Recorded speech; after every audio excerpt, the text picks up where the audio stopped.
All right, welcome everybody to Fresno A's baseball. My name is Chris Kiggins, and we are going to get set to throw out the first pitch here in about 15 minutes. Game starts at 6:35 p.m. Pacific time between your Fresno A's and the Medford Rogues. I'd like to thank the Rogues for hosting us for this three-game set. We play tonight, tomorrow, and Sunday, all at 6:35. So tune into the broadcast if you can. We'd love to have you. As we get set for today's game, we'll take a look at the starting lineups between the Fresno A's, who are 9-4 on the season, and the Medford Rogues, who are 8-1 coming into this game. The starting pitchers for today, you'll see the Rogues starting pitcher first. It is going to be Forrest Zelmer out of Cal State Northridge. Zelmer on the year so far has thrown 3 innings for the Rogues. 3 scoreless innings, however. He's only pitched in 1 game, but had the 3 shutdown innings, had 3 strikeouts in those 3 innings as well, getting a batter per inning. On the mound for your Fresno A's today will be the righty Tyler Gonzalez. Gonzalez on the year has thrown 9 1/3 frames. He has a 5.25 ERA on the season, 10 strikeouts in 9 1/3 as well. He will be seeing if he can get through this tough Rogues lineup. And then your starting lineups for the teams, I'm going to do that a little bit earlier today so we have some extra time to talk about it. The lineup you'll see for your Fresno A's is going to be the right fielder, Scott Mitchell. Hitting second is going to be Ned Cheklich. He is playing first base today. Grant Kinzel will be doing the DHing. Brady White will be playing left field, his usual spot, batting cleanup today. Jordan Hartley will be doing the catching behind the plate, taking over for Sean Psyche, who caught the last game against Humboldt. Caleb Rico gets the start at short today, while Michael Gonzalez is at third. Landon McNally will be getting a start at second base today. And then Ryan Harness will be in center field. Let me fix that. I realize I have Harness in right, but he will indeed be playing as center.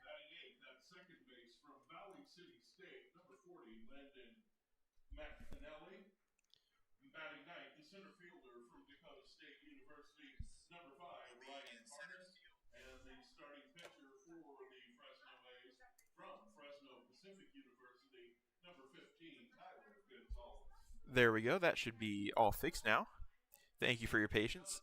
So the new players who didn't get the start from last game are going to be Harness, McNally, Gonzalez. They all had either pinch hit roles or had the days off in Humboldt. Mitchell getting the start, hitting leadoff today, followed by your I feel like pretty standard 2-3-4 hitters for the A's, been consistently Cheklich, Kinzel, and White. And then as we move on to the home half of the first, it is going to be the Rogues lineup. As that comes up, it'll be Jonathan Walsh playing left field, hitting leadoff. Jaden Neugebauer playing shortstop, hitting second. Larson Custer, their DH. Chris Ortiz playing third base. Jackson Rosenthal at first. Bo Blake at second. The Rogues catcher for today will be Anthony Thomas Jr. Diego Grabiel. Want to make sure I said that right. Diego Grabiel playing right field. And Will Salahar will be the center fielder hitting ninth for the Rogues.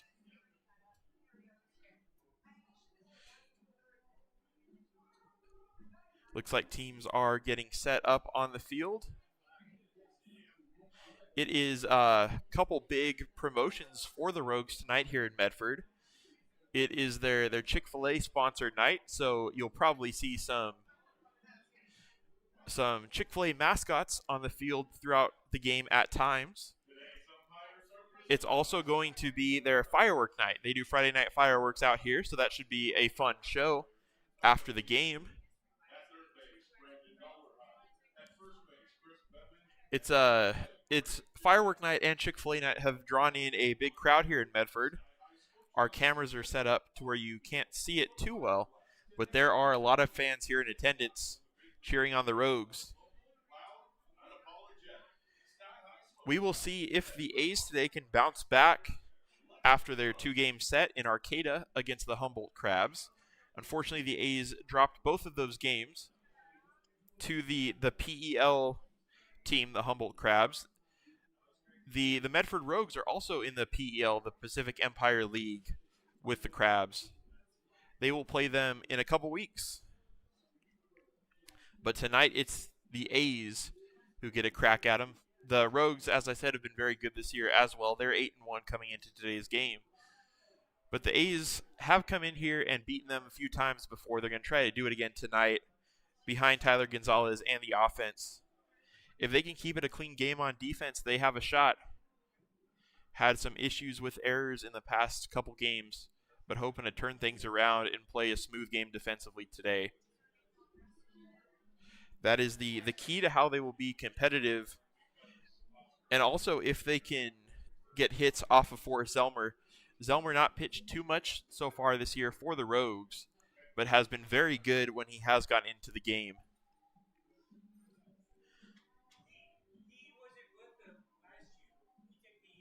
Coaches are now out on the field doing their lineup exchange.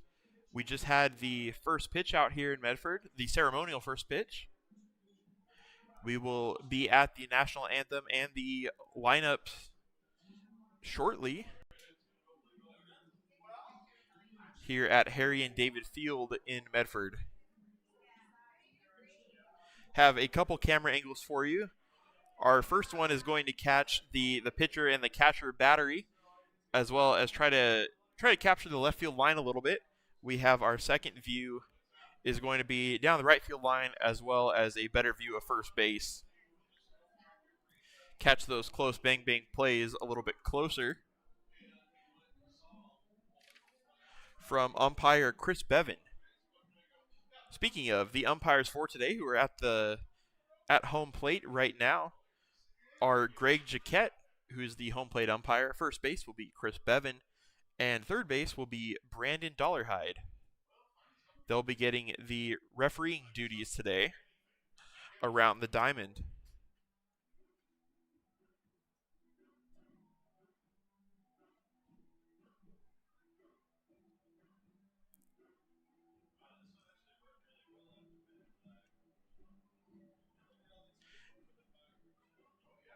Now that I have pulled the weather up to get the official temperature, it is a lot warmer here in Medford than it has been down in Arcata. Arcata was low to mid 50s during the night games. Here in Medford, we are sitting low 80s. Temperature currently here 86, but as the night goes on, we'll get down to 80 and possibly even into the mid 70s. Once the sun sets here, temperature drops off quite a bit. We'll get about a 6 to 8 degree temperature drop into the mid 70s. But right now it is warm but bearable, similar to Fresno temperatures out here today, so the A's should be used to that. Tomorrow's going to be a little bit hotter in the mid 90s, cooling down to the mid 80s in the evening, and then gets up to about 100 degrees on Sunday. Luckily, with the 6:35 start, it should be quite a few degrees lower than that. Might catch 90 during the game, but we'll see. Nothing the A's haven't seen before. Our games at Chancey this last weekend were about mid 90s during game time. So this will be a nice change of pace from Arcata and more similar to what it is back at home.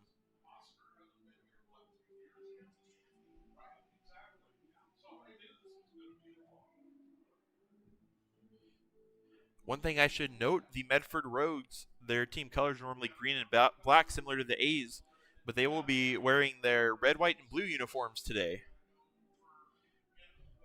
Probably partially to differentiate from the A's, as well as get their summer Friday night fireworks vibes on in the red, white, and blue striped uniforms. The A's will be in their green and gray today as the road team.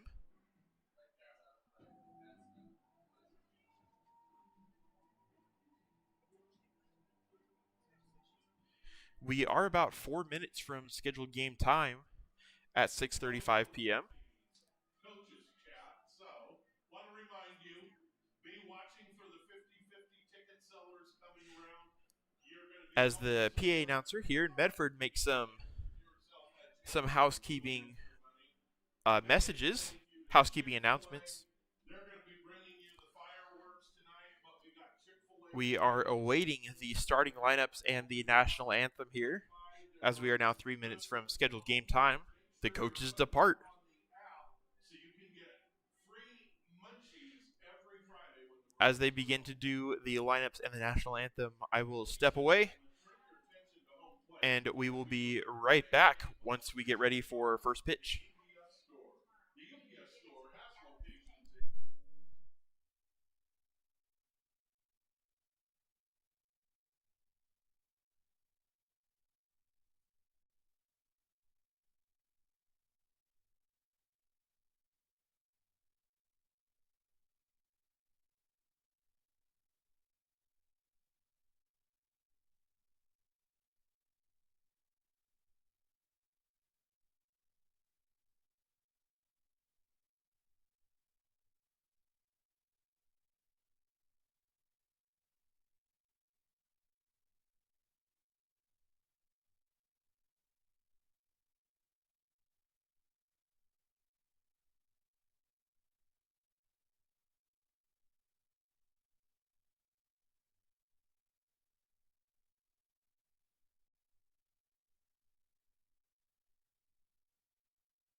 Welcome back after the beautiful national anthem here. We got a little bit of a fireworks show as well with the singing of the national anthem. They're doing the play ball right now with some kids down on the field as we get set to kick off this first of 3-game set between your Fresno A's and the Medford Rogues. As Forrest Zelmer gets ready to warm up, as I said earlier, he is out of Cal State Northridge. A good D1 school, should be a good caliber arm. The A's haven't faced too much so far this year, but we'll see what they can do with it. As I said, Zelmer in 3 innings this year has gone scoreless. He has struck out 3. He has walked 1, allowed only 2 hits. Getting ready to face him first is, can't see him on that angle, but it is Scott Mitchell warming up, trying to time Zelmer to lead off this game. Another key for the A's hitting-wise that unfortunately didn't get the win, but got the job done with the offense against the Crabs was hitting early. They scored in 3 of the first 4 innings of the game. Jumping on Zelmer here early could be a key to winning this game.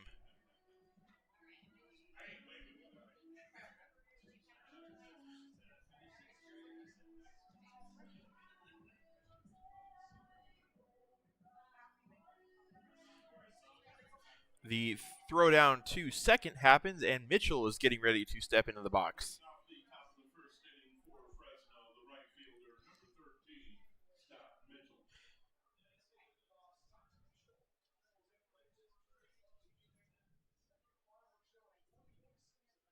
Mitchell on the year so far is hitting 200. He has a .314 on base percentage.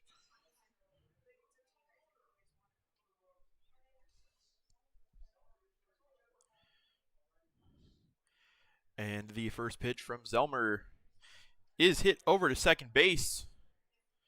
Play is going to be made, and Mitchell is down early to retire the first hitter of the game. There is going to be 1 out. It'd be nice if I could get the score bug up. There we go. Sorry about that. And it is 1 pitch, 1 out for the A's as Ned Cheklich steps up to the plate. I was talking with Cheklich earlier yesterday during our travel day for the A's up to Medford about the pronunciation of his last name as he skies the ball to first base, and it's going to be caught by the first baseman Jackson Rosenthal. 2 away here. Very efficient inning so far from the pitcher Zelmer. I will give the tidbit about Ned Cheklich's his pronunciation on his last name during his next time up, as that was another 1 pitch at bat. As now steps up Grant Kinzel. Kinzel takes a strike outside. And we're going to have more than 1 pitch at bat finally, as the count is now 0-1.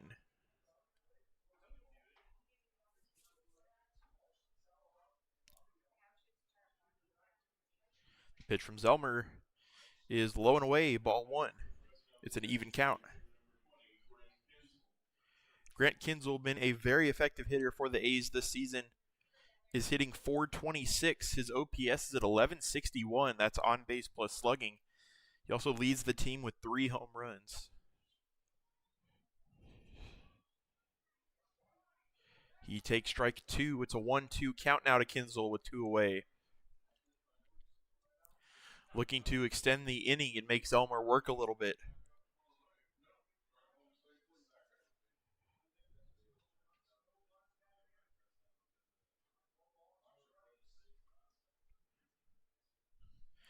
Kinzel, also the A's RBI leader so far on the year. He has 11 of them. He holds up on that one. It's 2-2.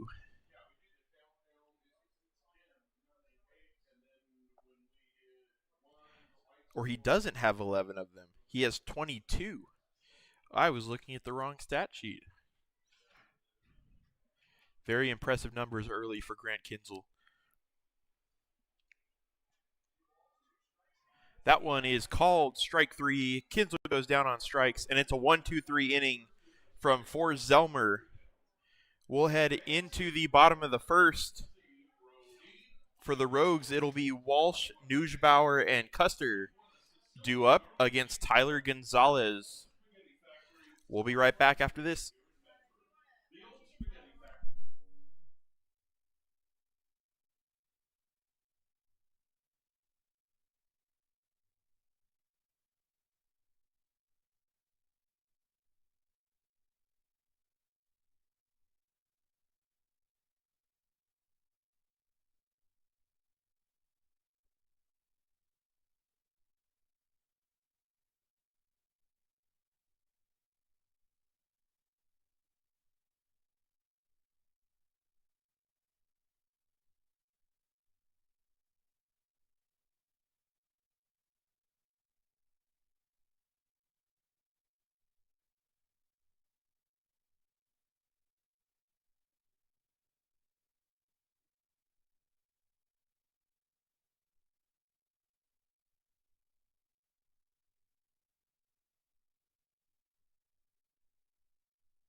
Welcome back to the bottom of the first inning here at Harry and David Field in Medford, Oregon, between your Fresno A's and the Medford Rogues.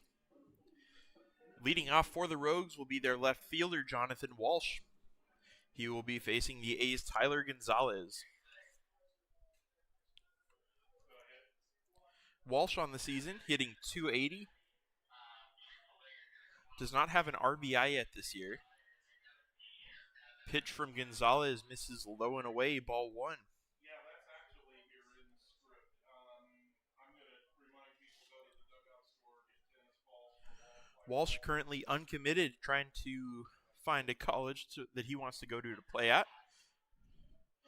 Gonzalez fires in a strike. It's 1-1.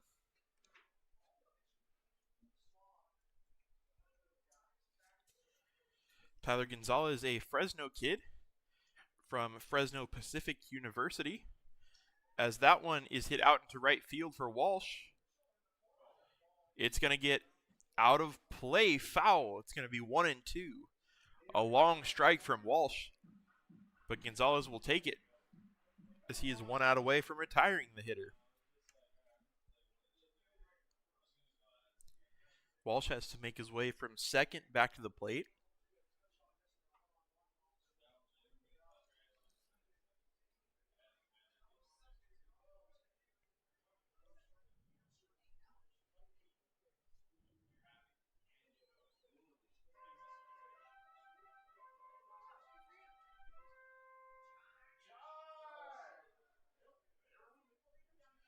The pitch from Gonzalez is outside, ball two. Ball two, there we go.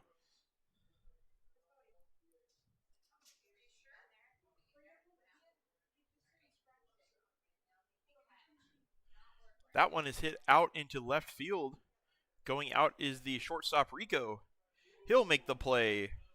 almost a collision out there between Gonzalez and Rico in left. But Caleb Rico comes down with it for out number 1. Number 6, Jaden Newsbauer. And now up for the Rogues is going to be Jaden Newsbauer. Newsbauer having himself a nice season. In 7 games for the Rogues, he's hitting .368 with 4 RBIs.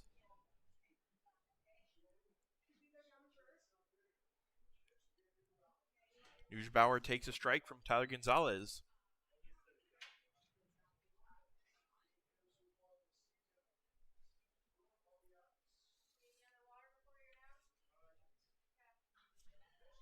That one is going to get through the gap between the infielders and get into right field. That's a base hit for Jaden Newsbauer. From Eastern Illinois University, number 43, Larson Custer. It'll bring up the Rogues DH Larson Custer out of Eastern Illinois.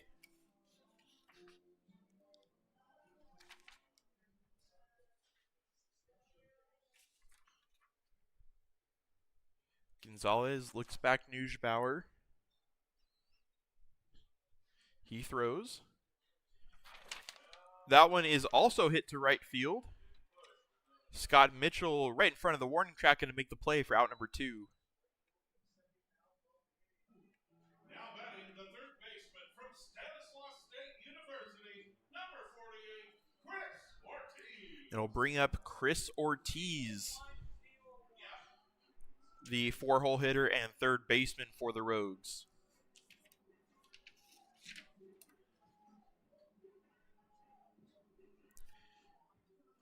Ortiz hitting .348. He has a triple on the season.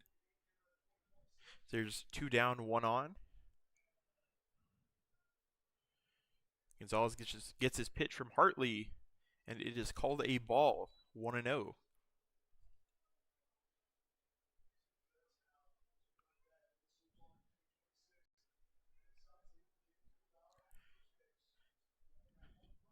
Ortiz out of the Central Valley. He's playing in Stanislaus State right now. That one misses low, ball 2.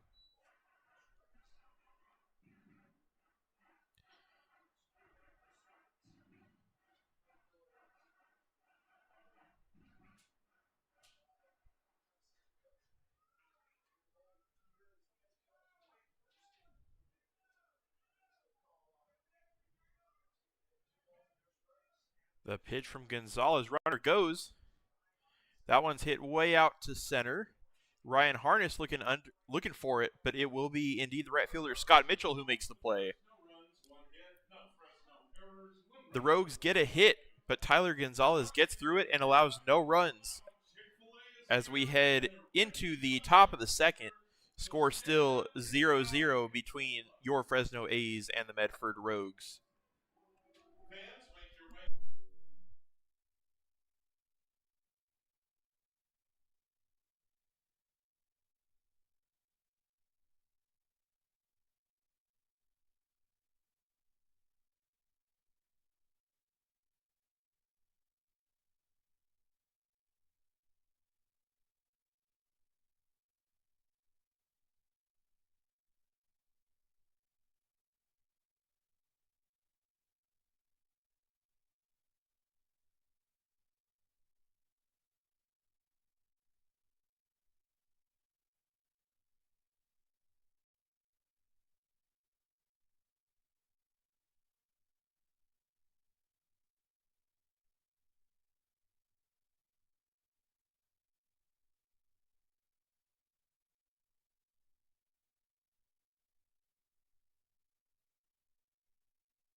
Now coming to the plate to lead off the second for your Fresno Athletics is going to be the left fielder Brady White.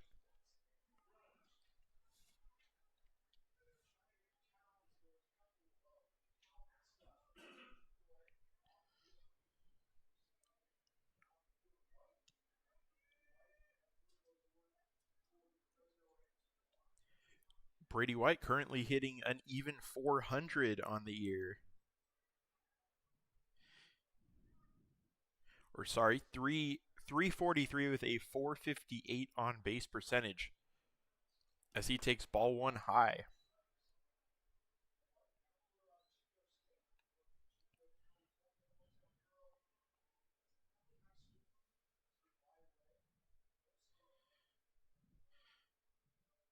White gets ready for the pitch from Zelmer. He hits that one down the third baseline. It's going to be a fair ball. Brady White heading to second base. It gets in the corner, and he is going to make it rounding second with a stand-up double.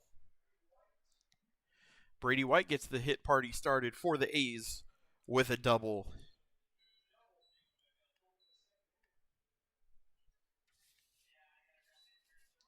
Now batting the catcher, number 6, Jordan Hartley. And it'll bring up the catcher today, Jordan Hartley.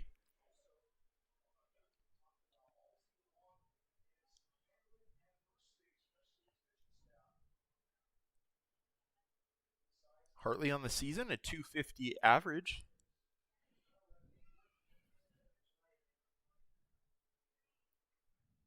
Seven hits on the year, including 3 doubles.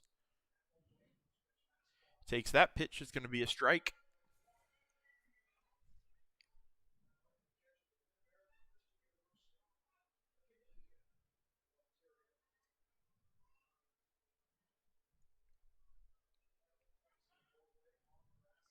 Hartley awaits the pitch. Ooh, Zelmer steps off, throws to second base, but Brady White is back in there safely.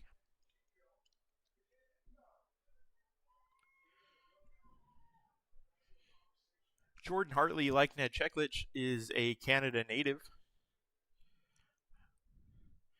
One of our 5 international players playing for the A's this season. He swings and misses that pitch from Zelmer. It's 0-2.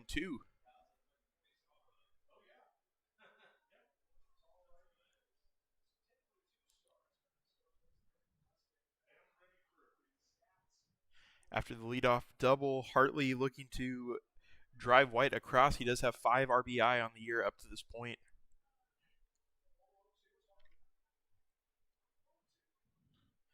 That one is hit just foul down the first base line. Count remains 0-2.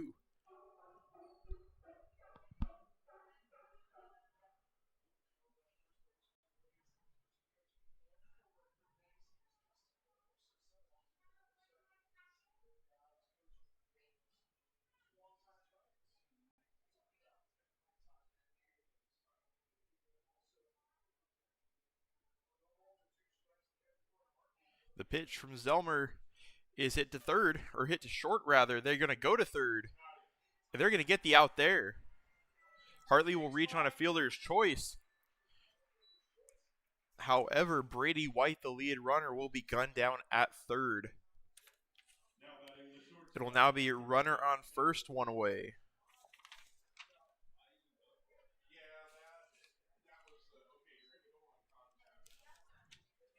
And it's going to bring up the A's shortstop, Caleb Rico. He split time between second and third, or second and short so far this season.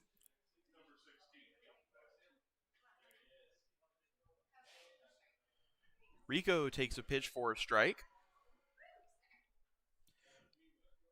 Rico in a bit of a slump back at home at Chuchansey Park the last week. But the 2 games against the Crabs, he has a few hits. Hopefully getting back in the swing of things, no pun intended, as he finds his swing. That one is hit. That's going to be another hit for Caleb Rico. That one's into right field for a single. Rico continues to get hot on this road trip.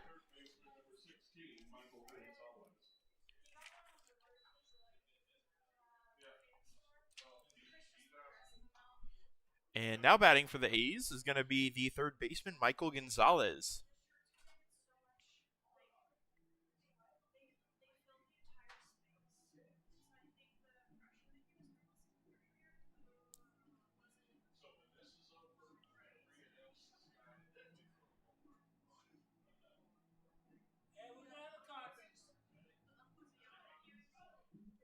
Looks like the Rogues coach Olmstead coming out to talk with the umps, and now the umps are getting together for a little meeting here.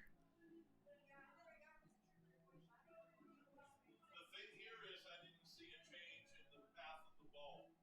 And typically when it hits a guy running, you see a change. So I'm getting word what they're discussing is whether or not the ball hit Brady White, or not Brady White. It is Jordan Hartley who is on the bases now after the fielder's choice. But they say it did not hit him. Runners are going to be at first and second with one away for Michael Gonzalez.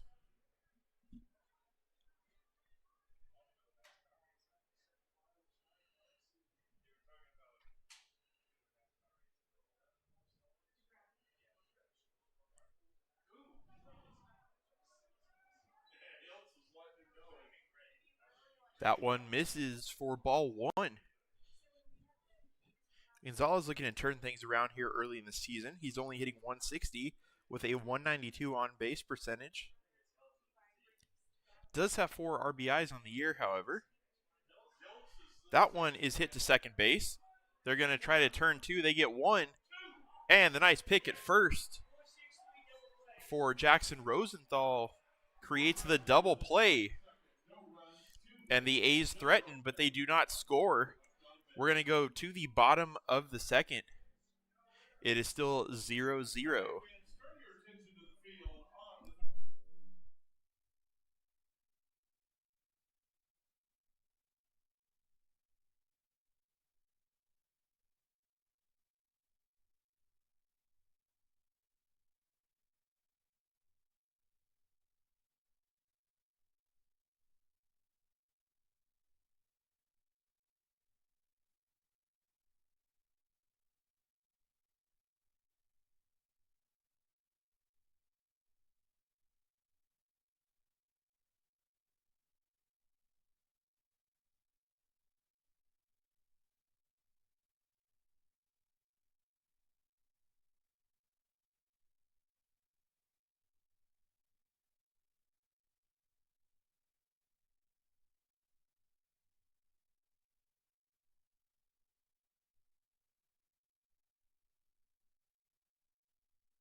Welcome back to the bottom of the second inning. The A's got a couple hits in the top of the second, but failed to score. Tyler Gonzalez hoping he can pick up his teammates here and keep this game scoreless in his second inning of work. And he'll face the first baseman, Jackson Rosenthal.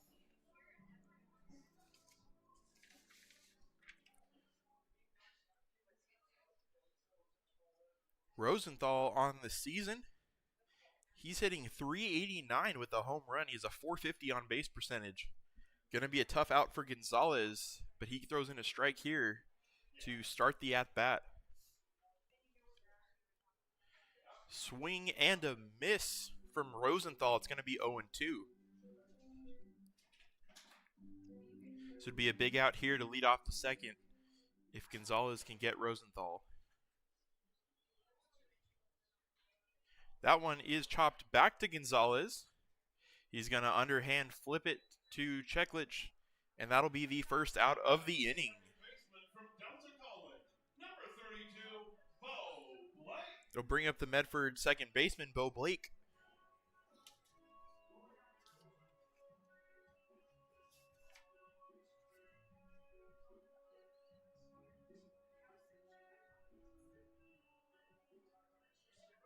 Bo Blake only hitting .222 on the year, but does have 2 bombs. He is a power threat. So he takes a ball from Gonzalez. It's 1-0.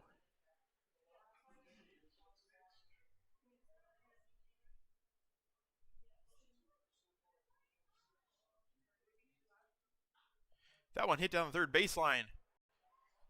Gonzalez bobbles it, and that is going to allow Blake to reach first. Gonzalez got a glove on it, but couldn't field it cleanly, kind of squirted away from him. It'll bring up another guy with 2 bombs on the year for the Rogues, their catcher, Anthony Thomas Jr.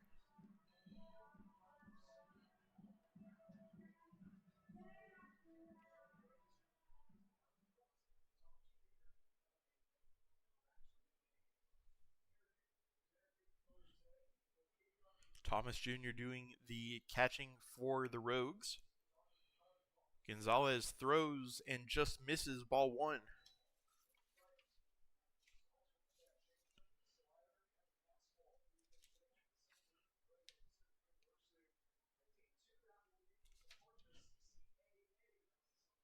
Gonzalez gets his pitch. He's going to throw. And it's ball 2. Blake threatened to take off, but he will stay at first.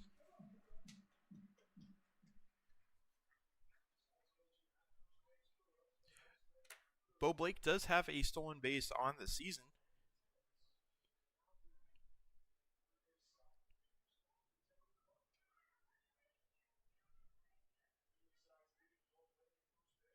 Gonzalez checks on him, throws back.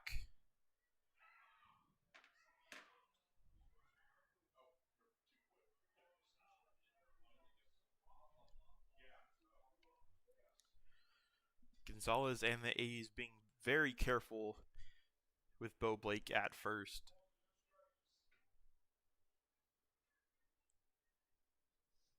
Gonzalez is going to throw home.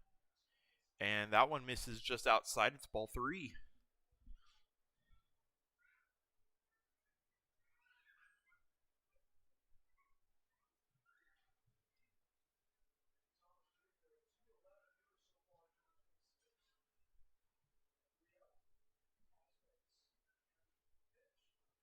And that is up and away, ball 4. The walk now puts runners at first and second with 1 away. And it'll bring up Diego Grabiel for the Rogues. Gonzalez, after the error, a 4-pitch walk. Hopefully he can rein things in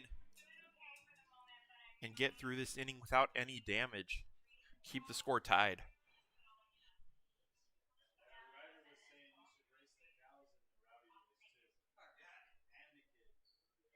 Pitch from Gonzalez is outside again, ball 1.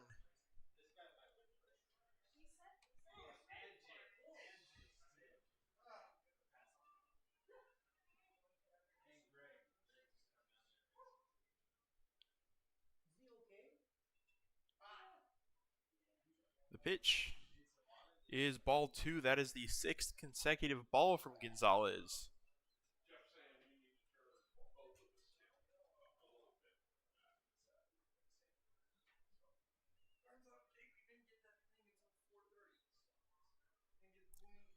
Gonzalez has 4 walks on the season, now 5. As that one's hit to second base, double play chance. McNally to Rico to Cheklich, gets the double play. And the A's get revenge after their inning-ending double play. They turn 2, and that will hold the Rogues at 0 runs. And Gonzalez did indeed get out of that inning scoreless. We're going to head to the top of the third with your Fresno A's up next. Score is 0-0.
Welcome back. It's going to be Landon McNally leading off the top of the third for your Fresno A's.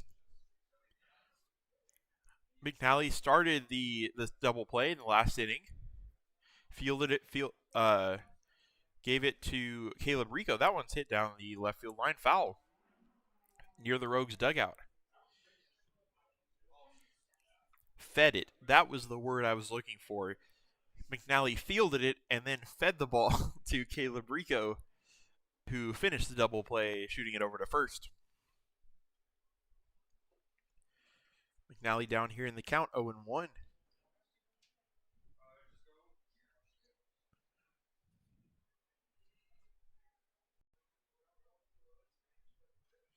He skies that one into shallow left field. See if it'll get down or someone will get there. Diving play made by the shortstop. He attempted it at least, but it bounces off his glove. It'll be a foul ball.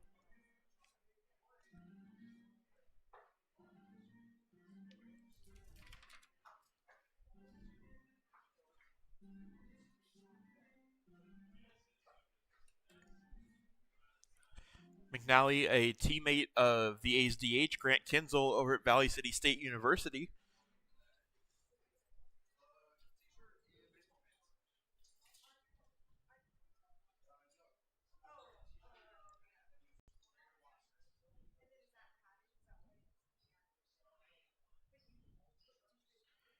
McNally hits that one to the shortstop. Play is going to be made just in time, and McNally is retired for out number 1.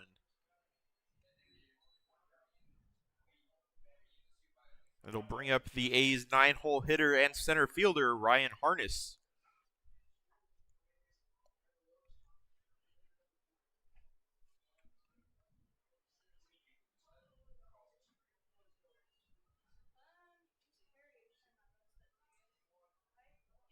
Harness hitting 290 on the year. He has a triple. It was an RBI triple back at Chancey Park as he hits that one foul down the first base line. It's 0-1.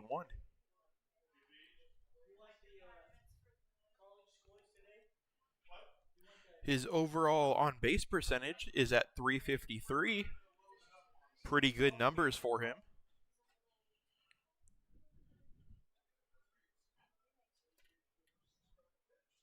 That one is high and away to even the count at 1-1.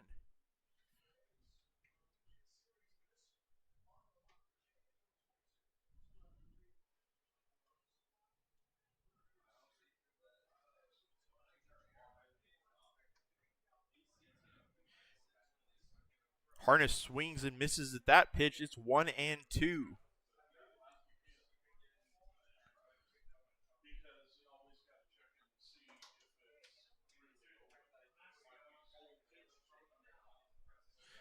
The A's leadoff hitter, Scott Mitchell, awaiting on deck in this 1-2 count from Zelmer to Harness, who takes his time out, and he'll step out of the box for a practice swing. Zelmer taking a little too long for him on the mound. He throws now. So that one is swung on and tipped to the catcher's glove for strike 3. 2 away.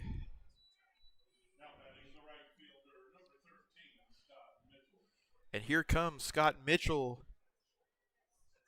Mitchell 0 for 1 today.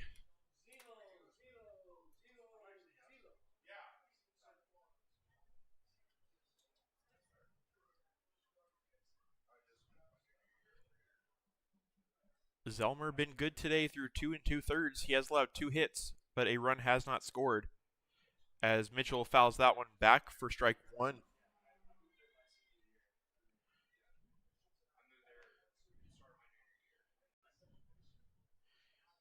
The A's 2 base runners today. A double from Brady White and a single from Caleb Rico. Mitchell takes outside, ball 1.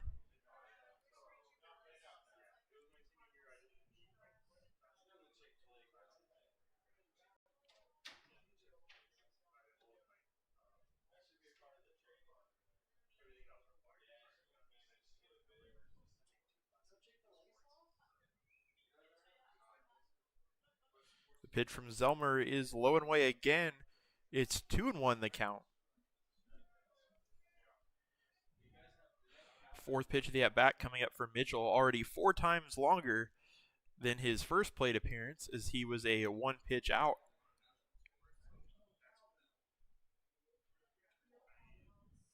That one is swung on and missed. It's 2-2. Getting a better look at Zelmer this at-bat.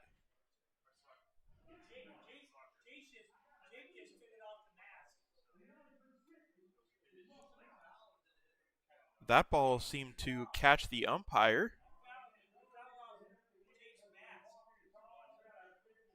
It was a foul ball from Mitchell that came up and hit the umpire in his face mask. Hopefully he is okay. They're checking on him.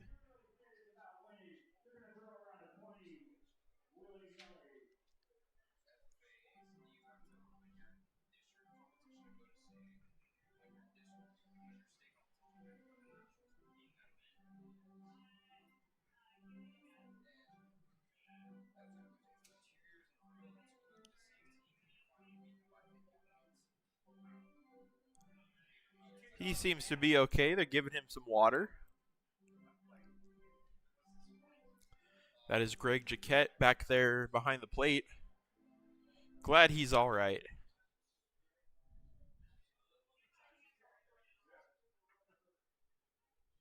Mitchell steps back into the box. Zelmer back on the mound.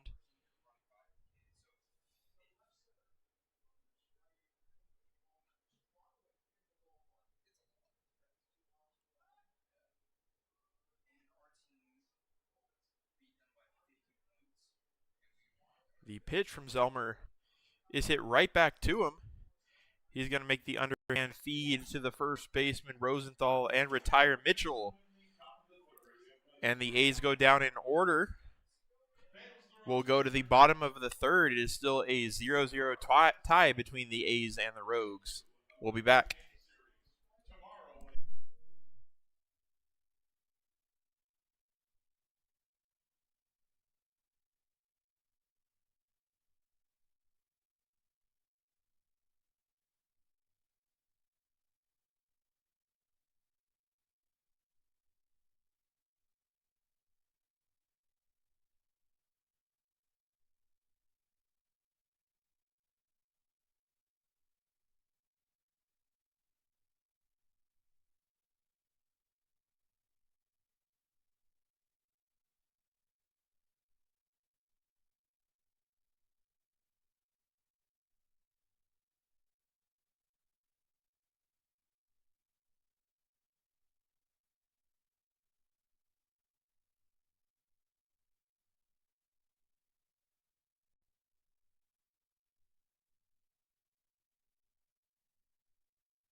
Welcome back to the bottom of the third inning. Will Salahar will greet Tyler Gonzalez at the plate. Salahar, the center fielder for the Rogues. And he takes a quick strike from Gonzalez.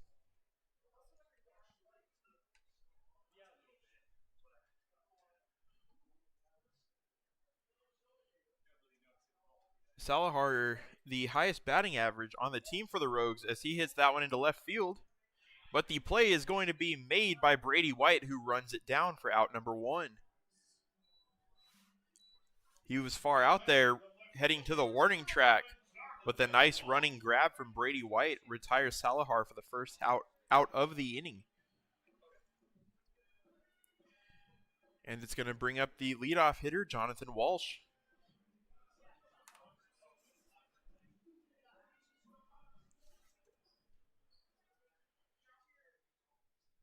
Walsh was retired in his first time up.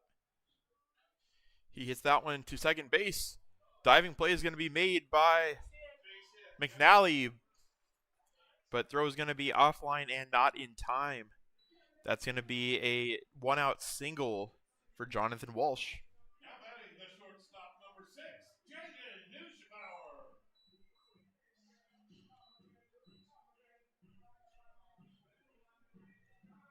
And it'll be Jade Newsbauer who has the first hit of the game for the Rogues.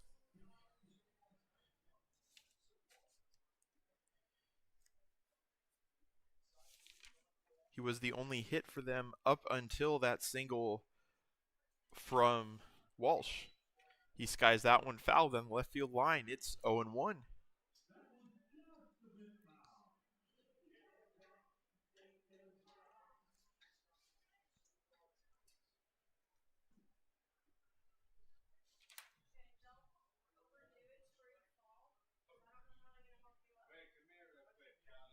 Jordan Walsh has 3 stolen bases on the year. He goes here. Going to test the arm of Hartley.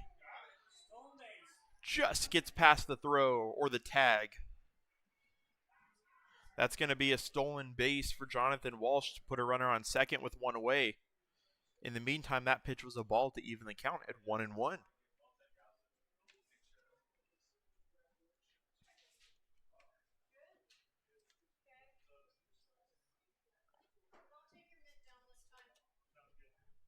Runner in scoring position now for the Rogues with less than 2 outs. The pitch from Gonzalez is fouled off. It's 1-2.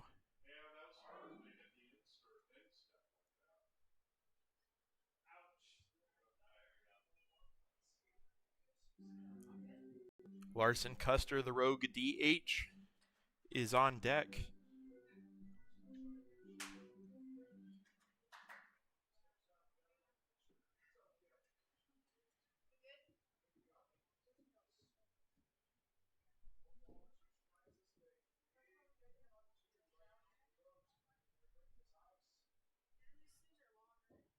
Newsbauer awaits the Gonzalez pitch, the 1-2 pitch. That one is outside. It's a 2-2 count.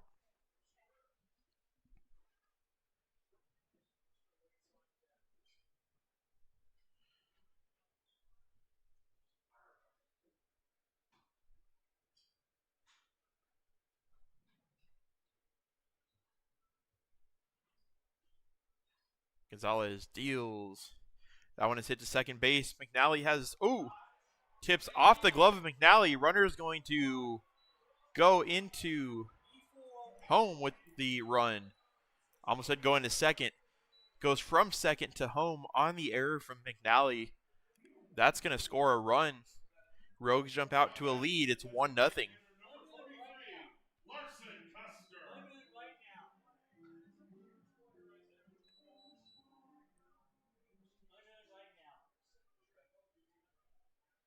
And it'll bring up Custer.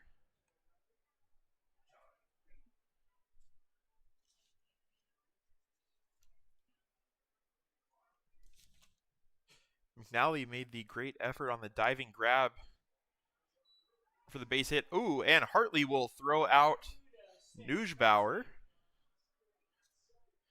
to erase the runner. That's going to be 2 down. But as I was saying, McNally made the great effort to get the stop on the single from Walsh. Just didn't have enough time to throw him out. But he makes the error on that play that allows a run to score. 1 1 1 0. 1 1 1 0. Okay.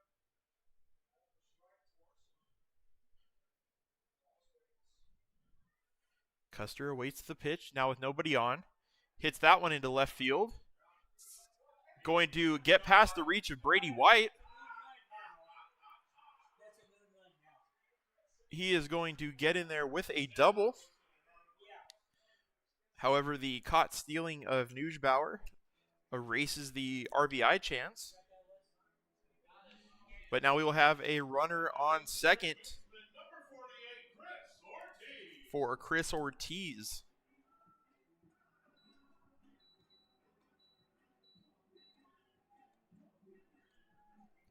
There we go. Scorebug should be all caught up. Runner at second, 2 down in the bottom of the third. The Rogues lead the A's by a score of 1-0.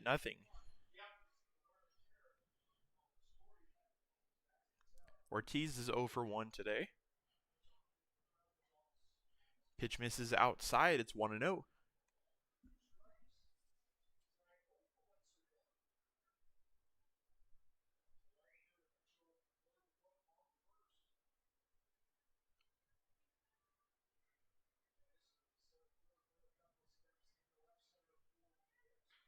That one is hit to short. Rico has a read on it, throws high. And it is barely beat out by Ortiz. And the second error of the inning allows it to be runners at first and third with 2 away. Ortiz reaches. Number 20, Jackson Rosenthal. Good night, Vincent. And plus, if he scores, the unknown run.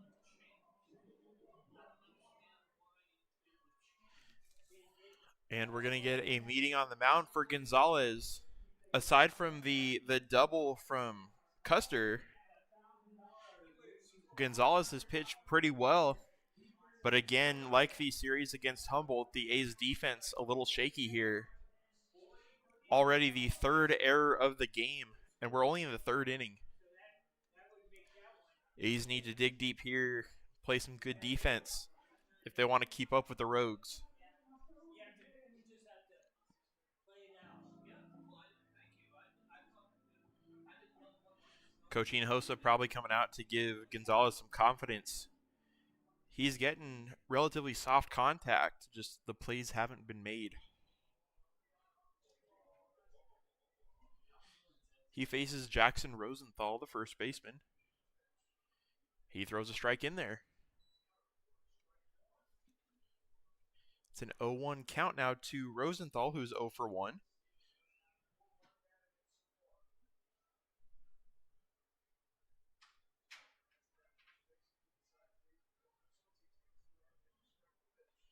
That one's hit down the left field line and out of play. It's going to be 0-2. That'll be a souvenir. 1 1 2 2 2. Yep.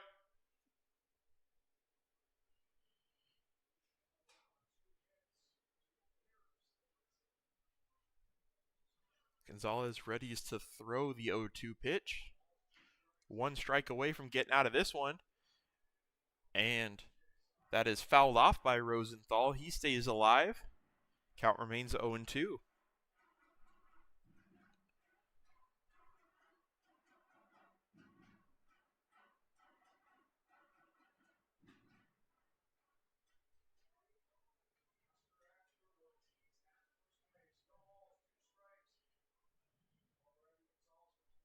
The pitch is hit to third and just past the reach of the first baseman, Gonzalez. That's going to score a run.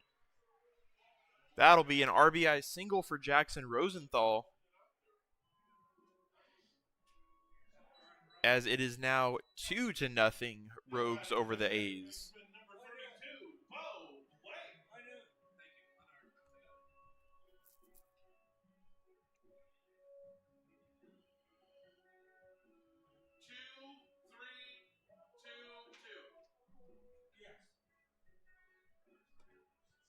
It'll bring up Bo Blake, who reached on an error in his first time up.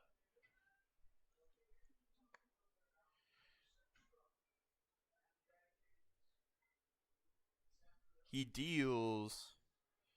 Pitches low and away, ball one. Fireworks tonight. We need some innings like this. Yeah. We really do.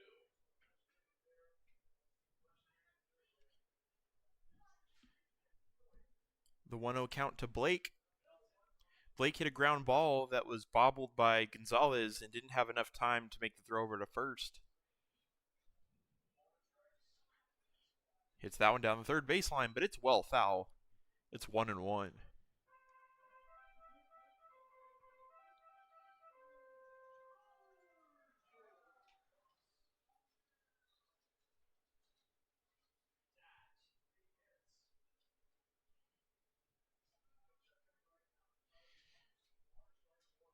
Been a relatively stressful inning for Gonzalez, but he is trying to work through it.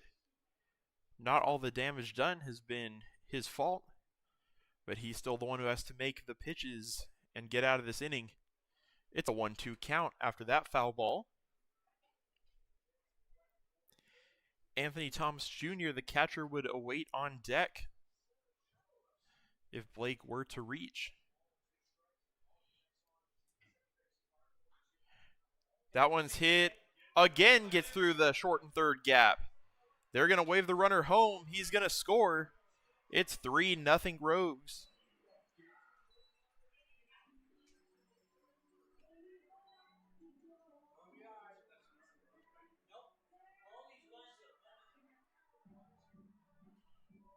Now batting the catcher, number 34, Anthony Thomas Jr.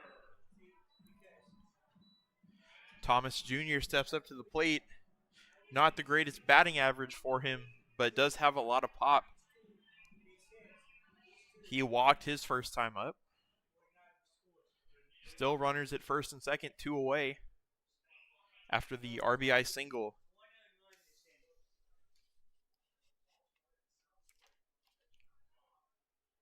That one is inside, ball one. Apologies, it bounced off the catcher, but it is a strike. It's an 0-1 count to Anthony Thomas Jr.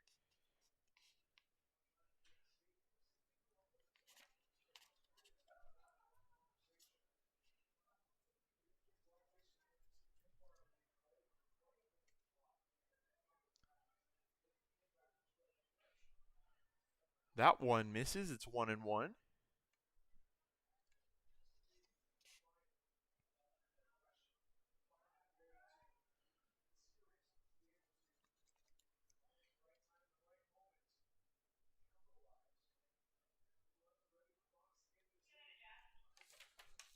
Gonzalez gets ready to throw. That one just misses up and out. It's going to be a 2-1 count.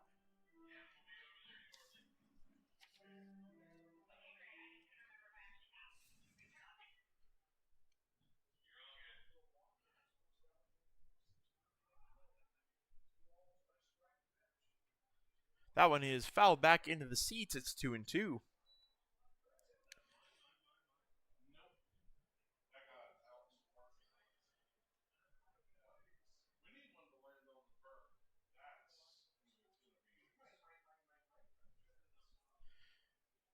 Grabiel on deck for the Rogues.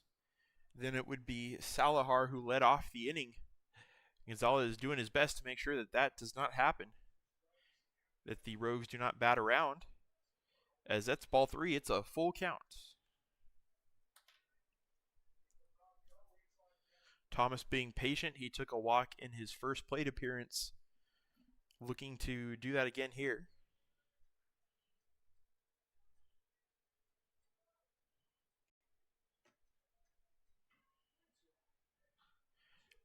That one's hit foul down the first baseline.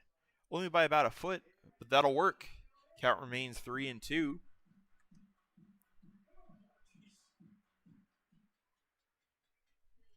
This has been the longest half inning for either team today.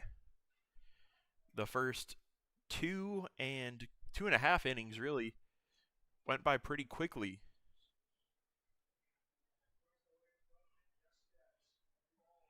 It's 7:34 here in Medford. Sun still out shining. That one misses inside. That's going to be a walk to load the bases. Second walk of the game for Tyler Gonzalez, and it is the second walk to Anthony Thomas.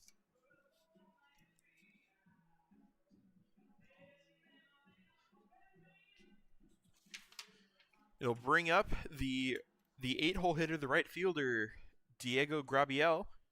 He hit into an inning-ending double play.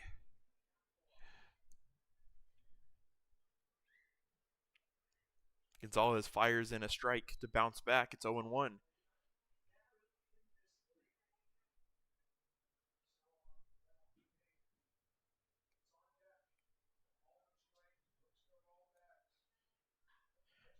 That one's hit to short. Play is going to be taken by Rico himself for the out. The 6 unassisted will end the inning. But a couple errors and a couple hits will allow the Rogues to get 3. The A's are going to have to put in some work offensively. We go to the top of the 4th. The Rogues lead the A's by a score of 3-0.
It's the top of the 4th inning. Your Fresno A's are up to hit.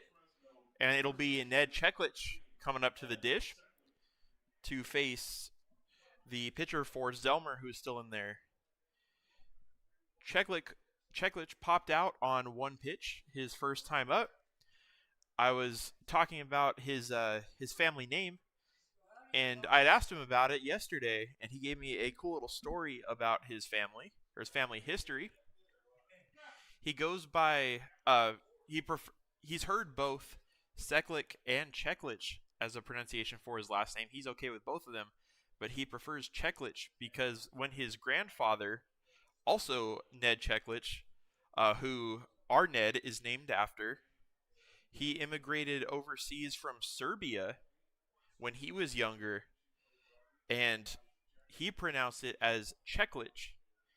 And so while it's been called both ways as he takes a ball and he fouls that one back, it's 1-1. So he's okay with it both ways, both Seklich and Cheklich, but overall he said he prefers Cheklich because that's the way his grandparents pronounced it. So I thought that was a cool bit of family history. It turns out is a Serbian last name from his grandfather, who he is named after. So I thought that was pretty cool. He takes a ball here. It's 2-1.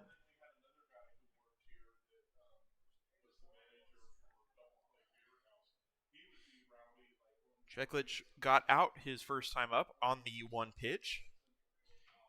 He's also seeing a few more pitches this at bat, trying to get a better look at Zelmer, who is through 3 scoreless. A's trying to break through in the 4th.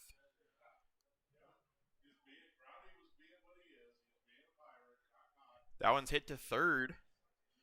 Third baseman has it. He's going to throw to first, but it's over his head.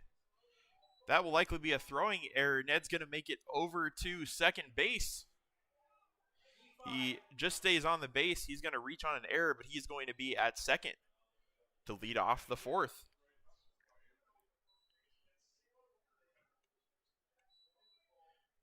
That'll put one on with nobody away. Break for the A's.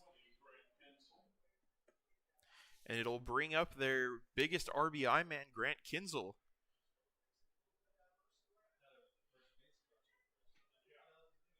Kinzel has been very good with runners in scoring position this season. And no time is better than now to drive in another run.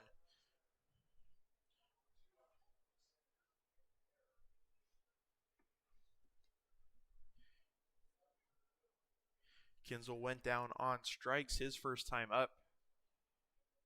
Looking to have a better outcome in his second at bat. Takes a ball high and inside. It's 1-0. The A's could get at least a couple runs in this inning. That would go a long way to getting back into this game. Still relatively early. They got lots of time to make things happen. That one is hit into right field. There's a base hit from Kinzel with the runner in scoring position. They're going to wave Cheklich around. Throw is not in time. Grant Kinzel, like I said, does it again with runners in scoring position. There's an RBI single.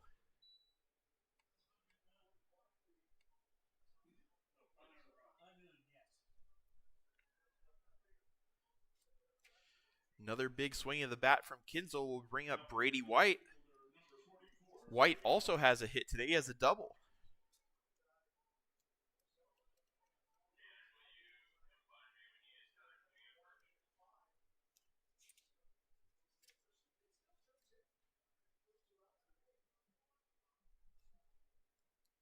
The score is now 3-1. Rogues lead the A's. But the A's are on the board. Brady shows bunt. Pitch misses. It's ball one.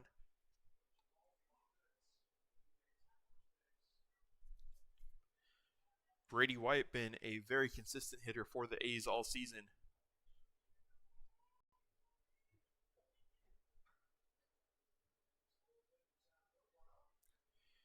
He fouls that one just by the catcher.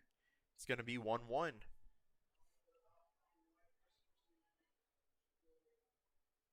Brady White has 13 hits on the year, 12 coming into today. But with that double makes it 13. Also has 8 RBI on the year. Runner on first, nobody out for the A's.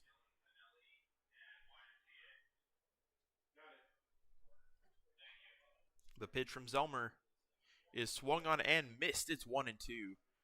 Looked like a good off-speed pitch from Zelmer to get under the bat of Brady White.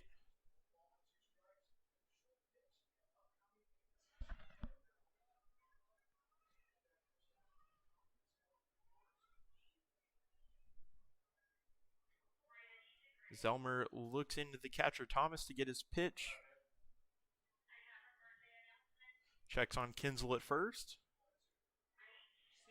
And Brady White takes the outside pitch. It's 2-2.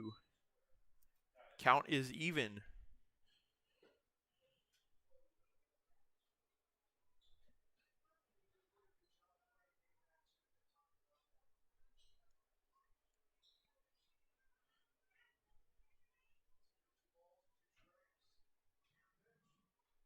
That one's hit down the third baseline, foul. That one got way into the parking lot. Count remains 2-2.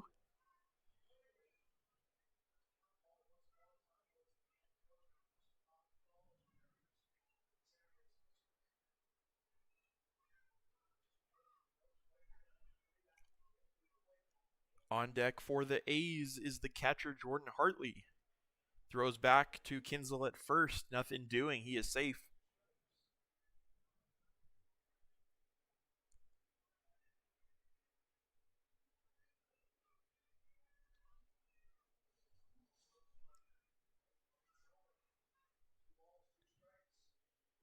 That one is swung on and missed, and Brady White goes down on strikes for the first out of the inning.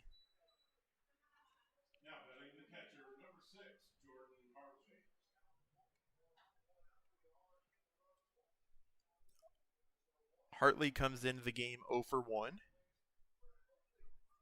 hoping to get his first hit of the day right here.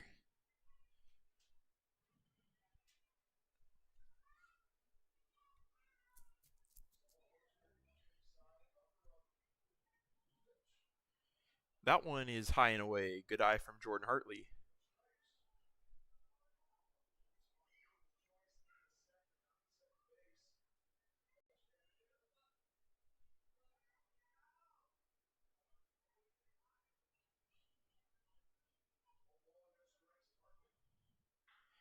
That one is hit to first. Ball is bobbled. He's going to get the out at first. Does Rosenthal. And Kinzel will move over to second with 2 outs.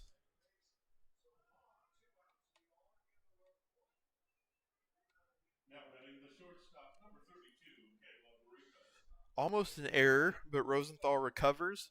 Bobbles it close to the back, so he's able to get back. And it'll bring up Caleb Rico, who's 1 for 1 with the single, having himself a very nice road trip in 2.5 games up to this point.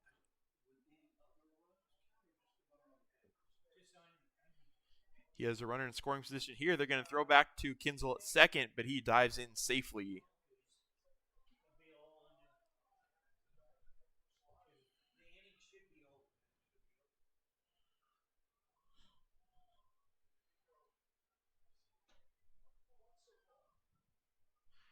Pitch from Zelmer to Rico is a ball.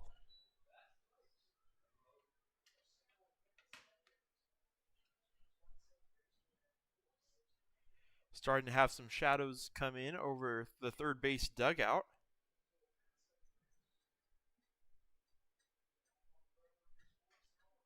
Definitely not as obstructive as the ones in Arcata.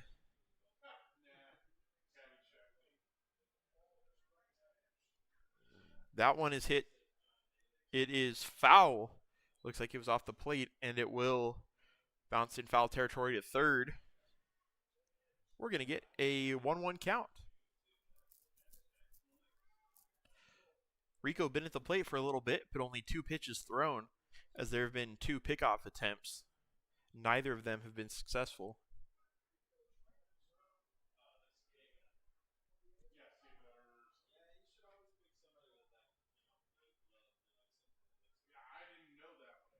Rico awaits the pitch. He takes that one on an outside strike. It's 1-2.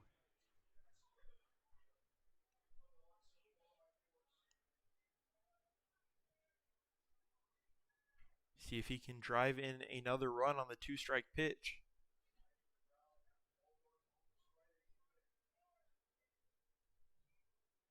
Zelmer gets ready to throw. Appeal to the first base umpire on the check swing. Rico does not go.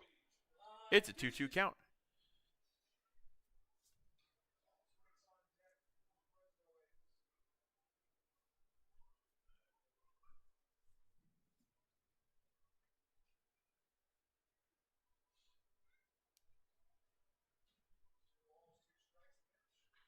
That one's hit to second. The throw over to first is in time. Rico is retired. The A's get on the board, though. They get a run on the RBI single from Grant Kinzel. And it is now 3-1 Rogues as we go into the bottom of the fourth. The A's are battling back.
Welcome back to Harry and David Field here in Medford, Oregon, in a game between the A's and the Rogues.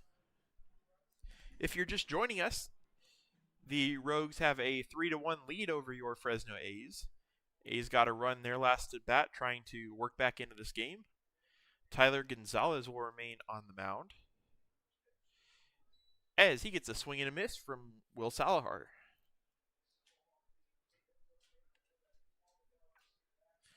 Salahar, the center fielder for the Rogues tonight. That one misses outside to even the count at 1-1.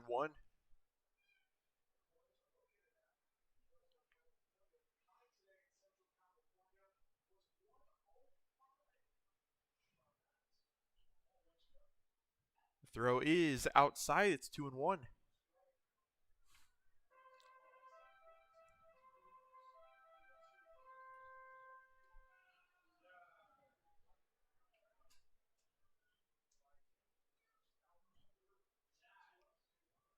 Swung on and missed. The count is 2-2 to Salahar.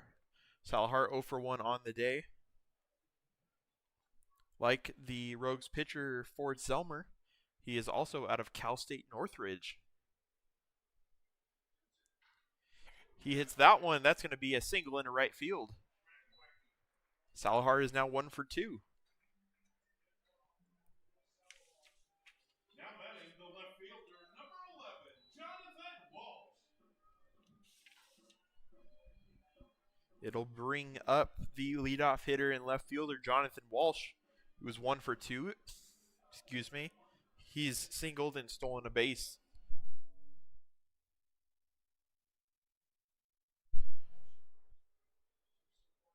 Runner on first, and nobody out.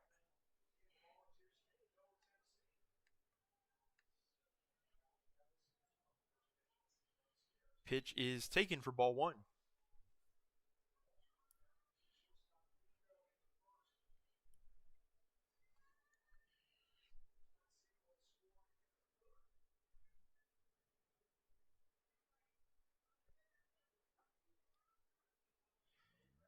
Looks back at Salahar. Salahar's going to go. Stolen base. He will get in there with the stolen base after the bobble from Jordan Hartley.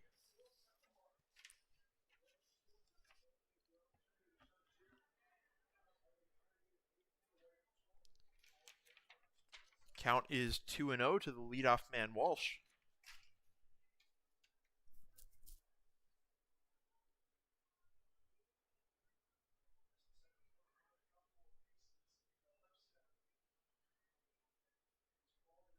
The pitch from Gonzalez is a called strike 1. It's 2-1 now.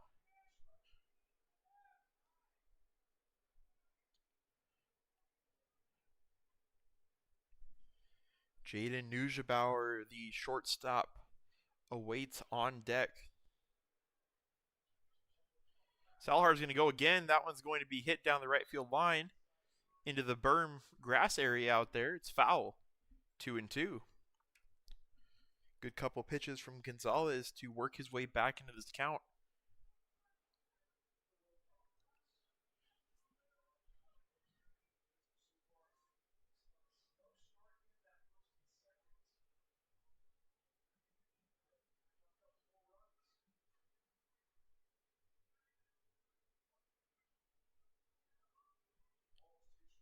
Gonzalez, the 2-2 pitch.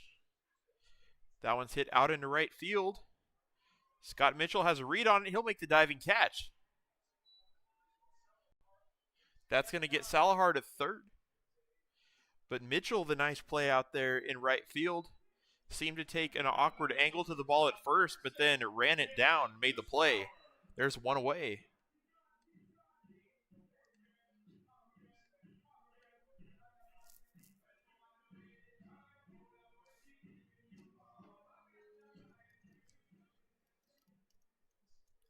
Nujabauer steps in. He's 1 for 2, but he's reached base twice on a single and an error. Infield in with the runner at third and 1 out. That one is fouled back. It's 0-1.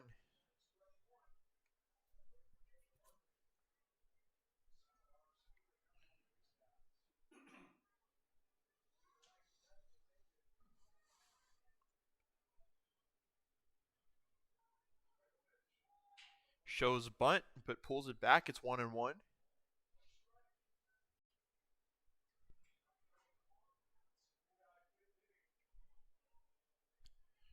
The 3-hole hitter Larson Custer is on deck. That one is fouled back over the seats. It's 1-2.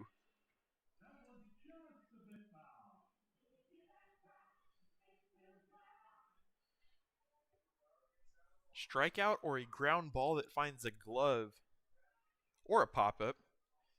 The most optimal plays for Gonzalez here.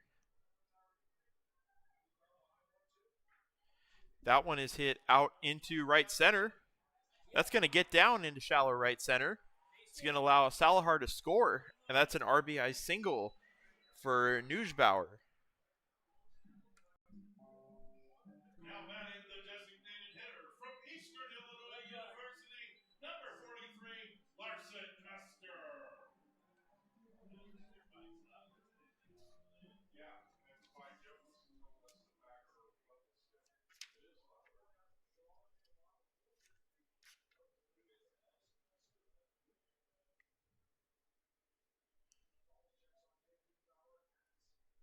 The pitch from Gonzalez is a wild pitch. That's going to allow Neusbauer to get to second.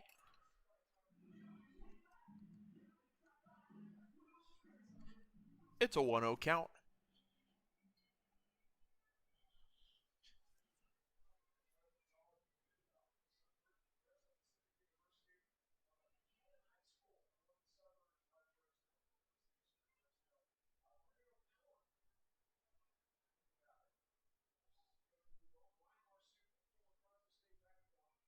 Gonzalez trying to work through the runner on second. He throws in a strike to even up the count.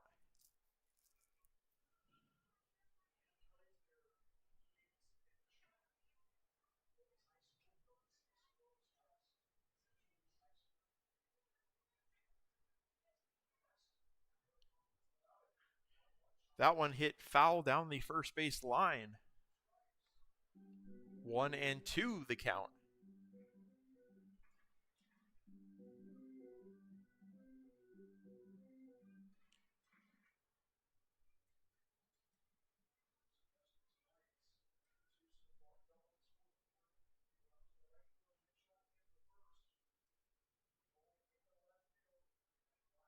Gonzalez gets ready to pitch to Custer.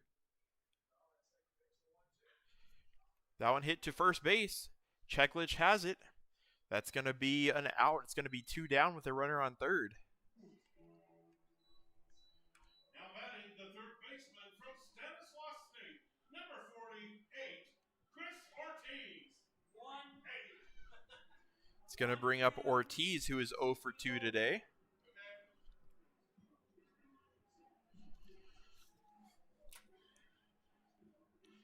Gonzalez hoping to get through this inning with just the 1 run allowed.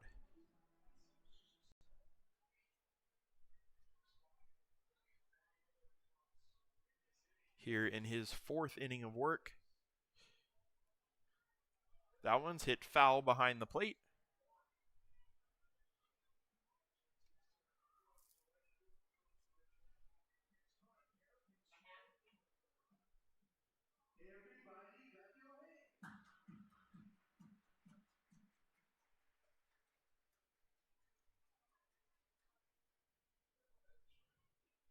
That one misses low and away, ball 1.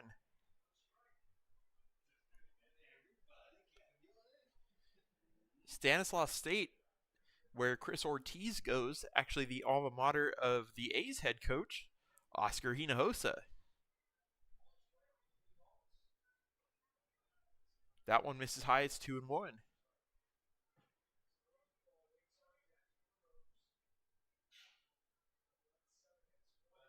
I have a couple friends from high school who are also Stanislaus State alum. Pretty close to Fresno, just a couple hours away. That one is swung on and missed. It's strike 2.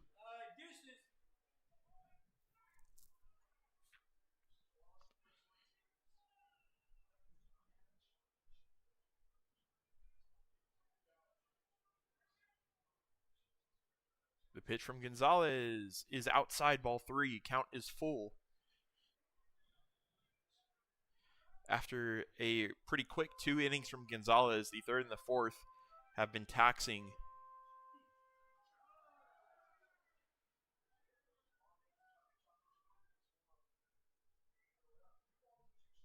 He throws, tries to get out of the inning. That one's hit to third. On it is Gonzalez. He's going to throw to first and fire a strike. Nice play to get down and get the ball from Gonzalez. Well, from third baseman Gonzalez, and pitcher Tyler Gonzalez gets out of the inning. The Rogues do get another run, though. It's going to be 4-1 as we go into the fifth.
Michael Gonzalez is here to lead off the top of the fifth for the A's.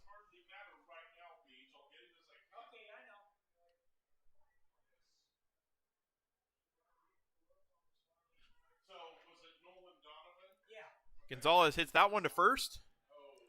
Ball gets by the first baseman, Rosenthal, and he's going to get on. Hard hit ball. They're going to give him a hit. Gonzalez is on for the first time today. Uncommitted for school number 36, Nolan Donovan.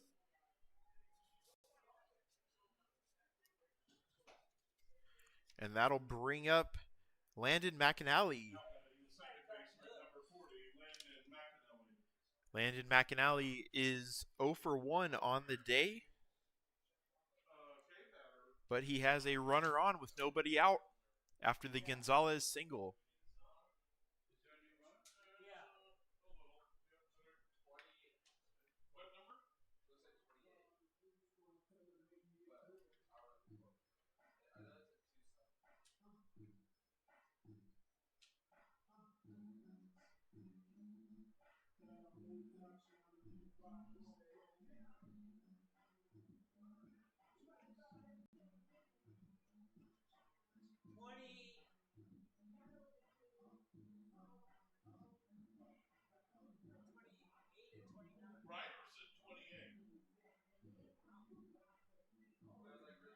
Looks like we may be getting a pinch runner for Gonzalez.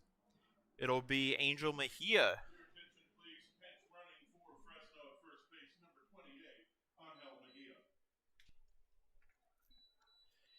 Mejia has played a little bit of third so far this season. Might take over there, or they might scoot Caleb Rico over to third. We'll see what they decide to do. Just all kinds of stuff. Rob's going to check on the other guy.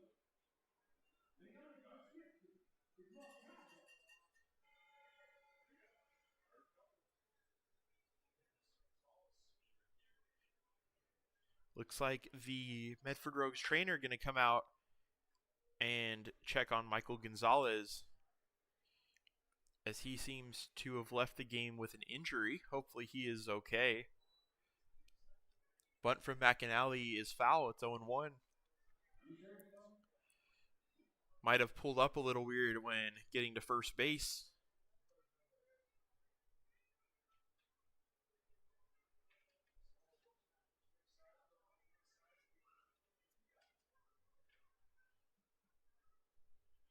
Forrest Zelmer still in the game for the Rogues.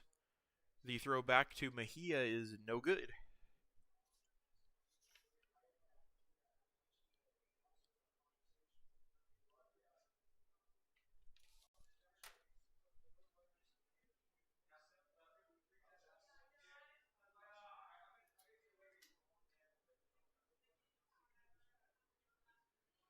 McAnally shows bunt again. He gets this one down. Toss is going to be in time. The sac bunt works. McAnally is out, but Mejia is on second. Now batting center fielder number 5, Ryan Hartnett.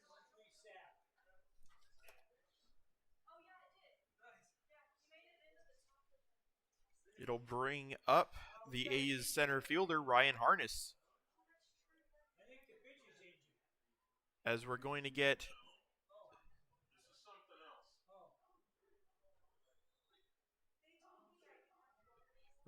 some confusion down on the field. Both coaches are coming out to talk with the umpires. Wonder what this could be about.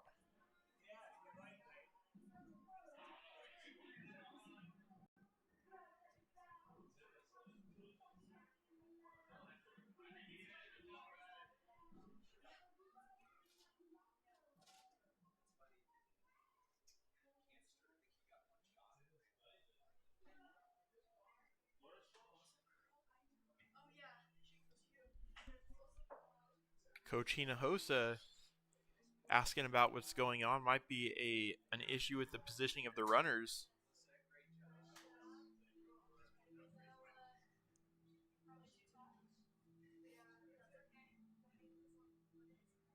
So during the games, the Spotify list over on the left-hand side, those are your friends. Those are all approved.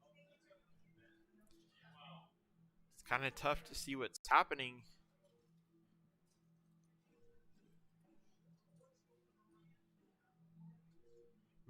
McAnally is back up at the plate. It is not Ryan Harness yet. McAnally's still up. McAnally's still up. I have no clue what that was about. Yeah. His name is foul ball. Foul ball off his ankle. So interesting turn of events here. Landon McNally is still up. McAnally returned to the plate. I was thinking possibly speculation is that it was a foul ball. He hits that one foul. They were trying to figure out what the heck. It's 0-2. The thing is, if it was a foul ball, Angel Mejia would not be at second base. If McAnally's returning to the plate, he should have his old count, not a new one. That's weird. A mystery here at Harry and David Field. If he returned to the plate, he should have. That one's going to be fouled down the right field line. Sorry, I take some breaks trying to figure out from the fellow,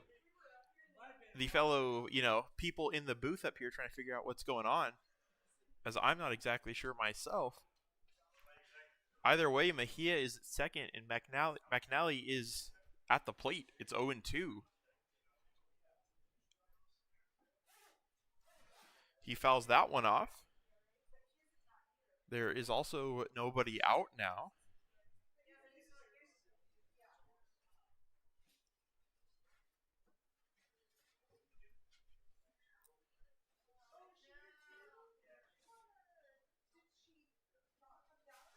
McNally has a runner on second base. A shot to drive in a run here with the base hit. Because he should not have had a fresh count.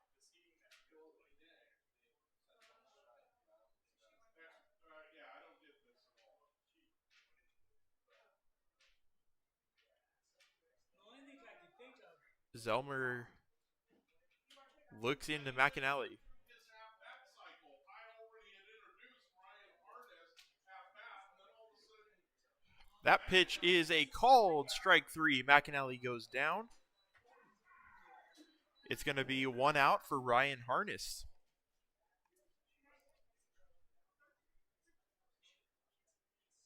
now betting the center fielder, number 5, Ryan Arnaz. Harness today 0 for 1, looking to get on base or perhaps drive in a run for the first time this evening.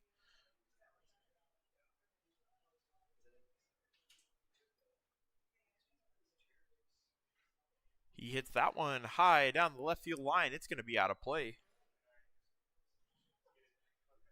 It is 0-1 the count.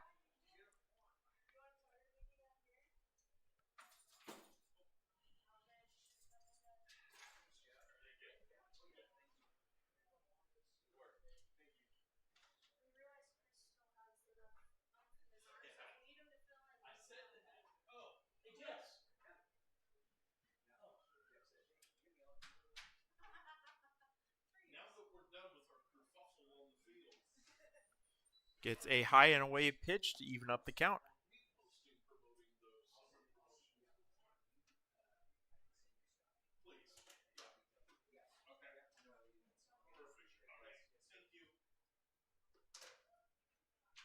The pitch to Harness is taken, strike 2.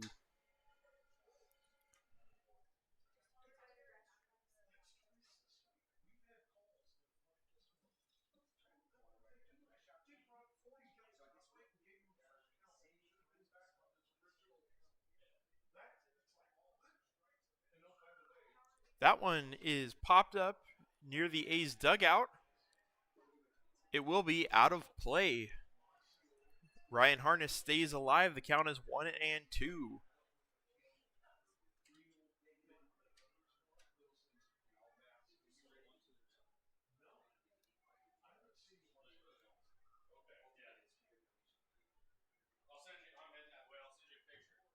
I saw one for Alabama.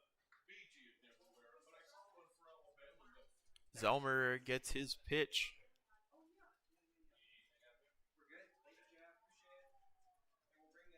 He gets ready to throw. Harness hits it to first base. It's going to be a fair ball. That'll be 2 down. Runner at third now on the ground out. Still a productive out if the run can score from Scott Mitchell.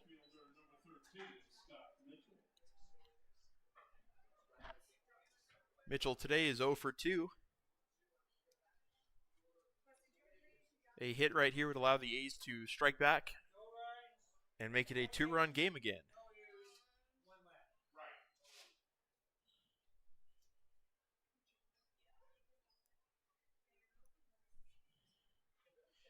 Mitchell hits that one to first. Play is made by Rosenthal, and that will end the inning.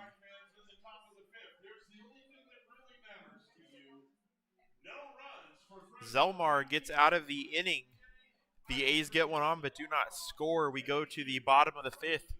The score is Rogues 4, Athletics 1. We'll be right back.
Welcome back to the bottom of the fifth inning here between your Fresno A's and the Medford Rogues. Jackson Rosenthal is leading off the inning against Tyler Gonzalez.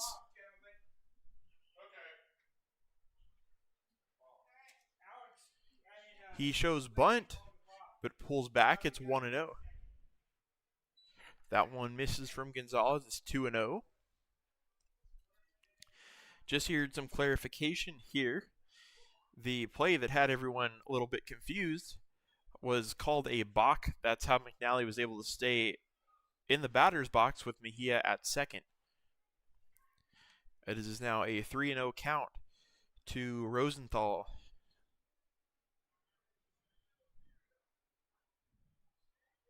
Rosenthal takes a strike. It's 3-1.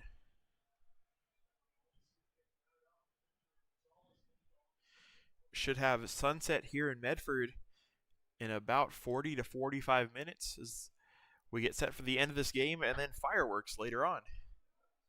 It's a 3-2 count from Gonzalez to Rosenthal in the meantime.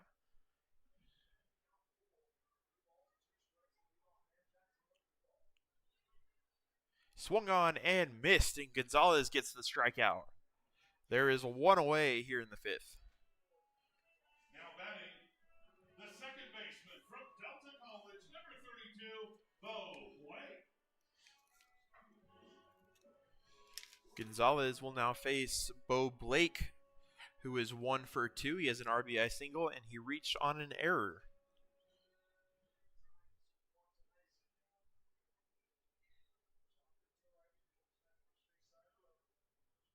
Pitch misses inside, ball 1.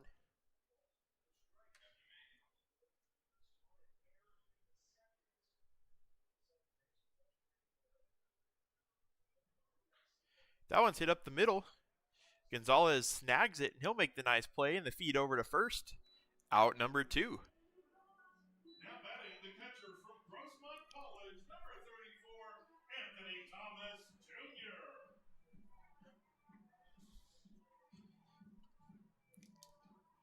It'll bring up the catcher, Thomas Jr. Anthony Thomas Jr. is 0 for 0 today. He does have 2 walks, the only 2 walks that Tyler Gonzalez has given up. We'll see if it's the same or a different outcome. His third time around. Takes a strike, it's 0-1.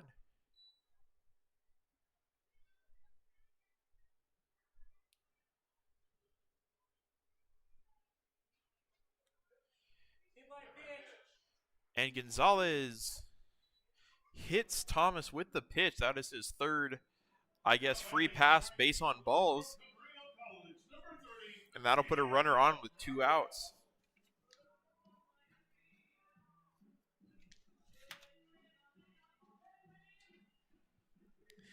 It'll bring up Diego Grabiel, the right fielder.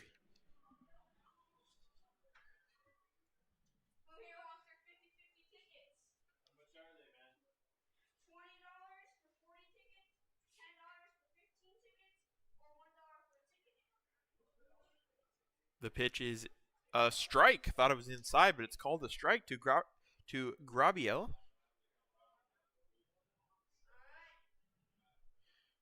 It's 0-1.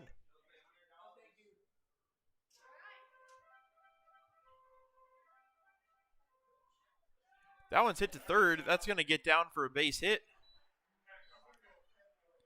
And with 2 outs, we have a hit by pitch and a single that puts a runner in scoring position for the Rogues. First hit of the day for Grabiel.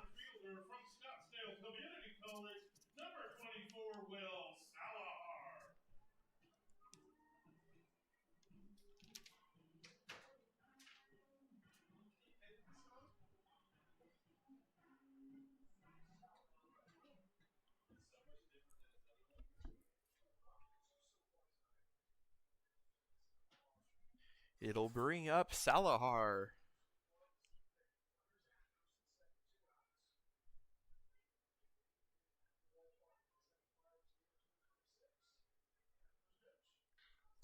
Salahar hits that one into right field. The play will be made by Scott Mitchell out in right to end the inning. The Rogues get a couple on, but the A's and Gonzalez hold them scoreless. Good bounce back inning from Gonzalez after a few have scored in the last couple. We're going to head to the 6th inning. The score remains Rogues 4, Athletics 1.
Welcome back. We have a new pitcher for the Medford Rogues. It's going to be Preston Daniels out of Lynn Benton Community College. As far as I can tell, this will be Daniels' first work of the season for the Rogues, making his first appearance. And he'll be met at the plate by Ned Cheklich.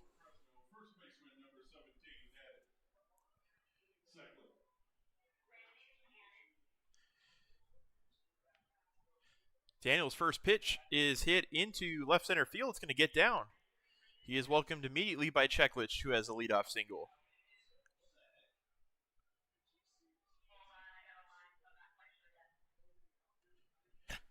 Daniels grew up not too far from here in the hometown of Crescent City, California, near the California-Oregon border.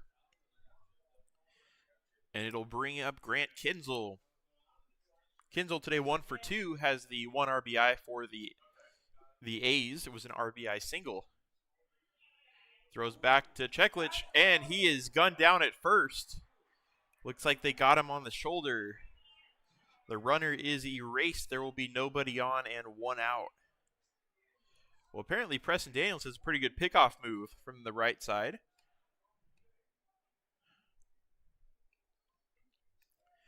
Kinzel will come up now with nobody on.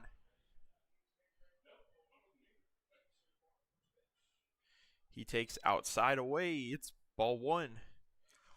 So for the Rogues, it'll close the book on the starter Forrest Zelmer, who went 5 innings, allowed 1 run, although that run was not earned.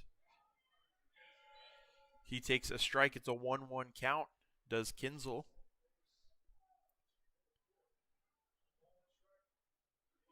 That one is inside, ball 2.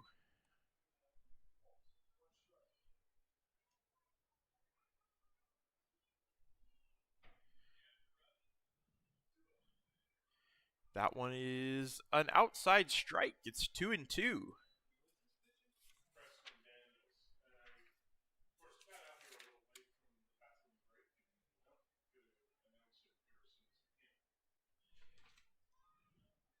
Kinzel goes down on strikes. They make the tag. That's the second out of the inning. For the Rogues, from Lynn Community College, number 7, Preston Daniels. And it'll bring up Brady White.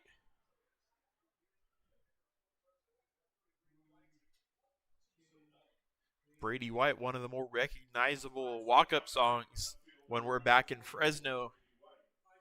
Brandy by Looking Glass. And we got 0-1-0-0.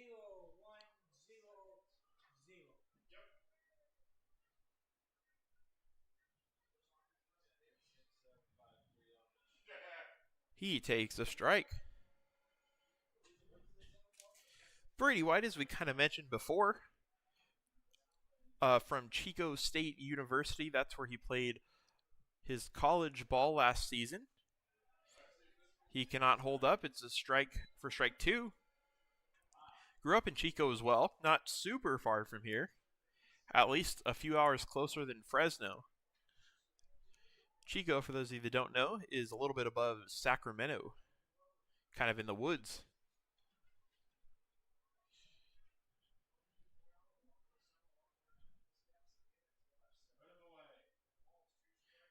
The 0-2 pitch to Brady White is fouled back into the seats. He stays alive. It's 0-2.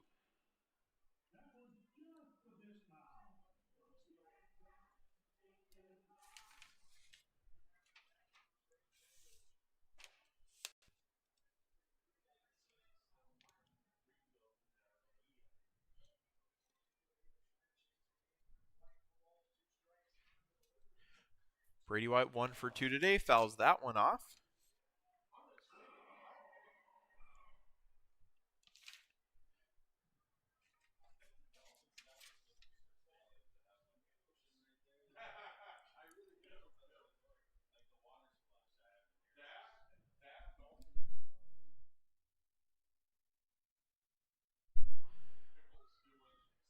White takes outside. That's the first ball of the count. It's 1-2. We have 2 down and nobody on for the A's.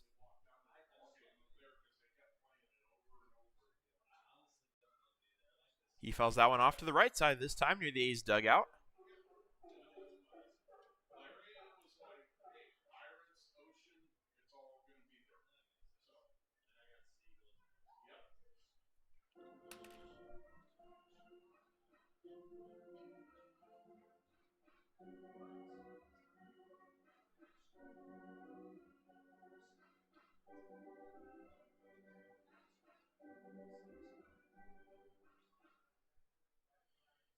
The shadows have now covered the field here, which is not good for our visuals. However, it means it is almost dark, which will be good for our visuals. Preston Daniels throws to Brady White. Takes in the dirt. It's ball 2.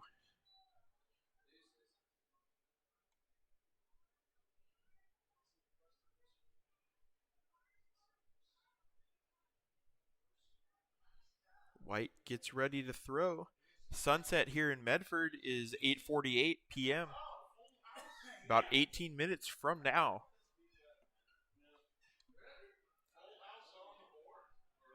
That one misses. It's a full count to Brady White.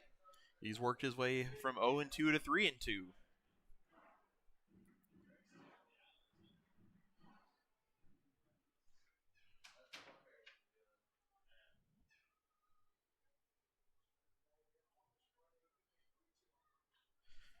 That one's hit to first base. Rosenthal has it. He'll take it himself to retire Brady White. No runs, 1 hit, no Rogues errors, no runners left on base. The A's get a hit, but do not score. We're going to go to the bottom of the 6th. It's 4-1 Rogues.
Welcome back to the bottom of the 6th inning here at Harry and David Field in Medford, Oregon. Leading off the 6th for the Rogues will be Jonathan Walsh, their leadoff hitter and left fielder. He'll face Tyler Gonzalez, who is back out there for his 6th inning of work for the A's. He has so far allowed 4 runs, although 3 of those are unearned. He only has the 1 earned run.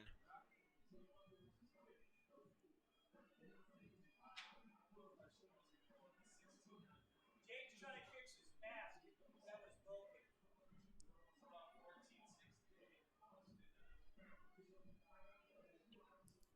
Walsh is 1 for 3 with a single to this point. Well, and then Jake was fixing his mask that was broken in that 7th inning.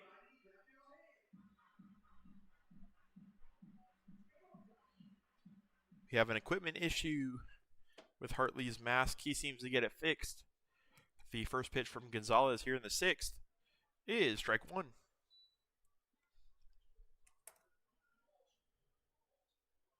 Gonzalez entering his longest outing of the year to this point. He's pitched well today. That one is fouled off down the right field line. Over the berm, it's going to be 0-2.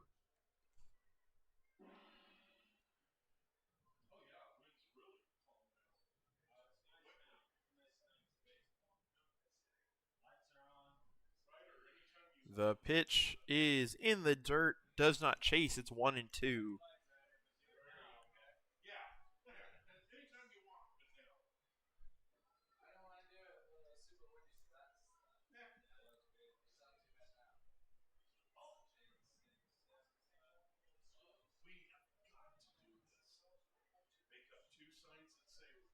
That one misses low.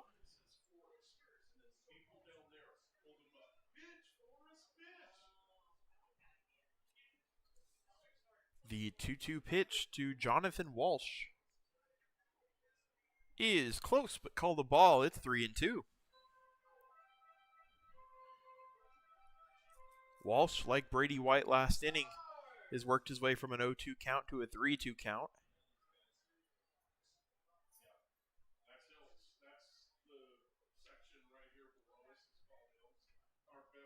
Swung on, and he just got a piece of it. Walsh stays alive. It's 3-2.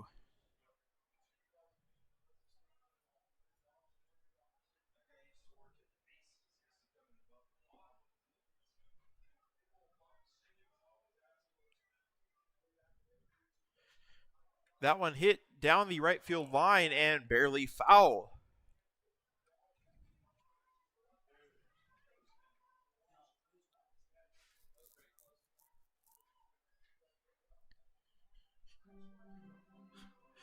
Walsh starting a battle with Gonzalez out there.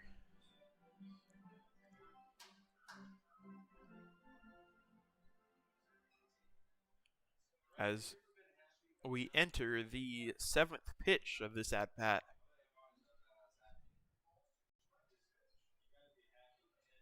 And he works the walk.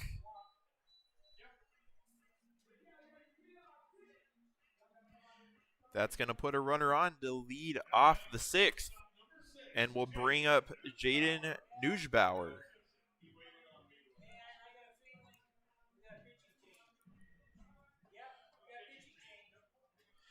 Coach Oscar Hinojosa coming out to Gonzalez. We'll see if we get a pitching change. It looks like we will.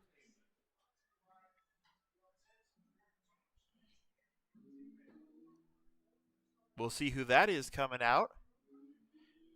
And when he gets warmed up, and there goes Gonzalez off the mound. He's responsible for the runner on first. He went 5+ innings with 4 runs allowed, only 1 earned, however.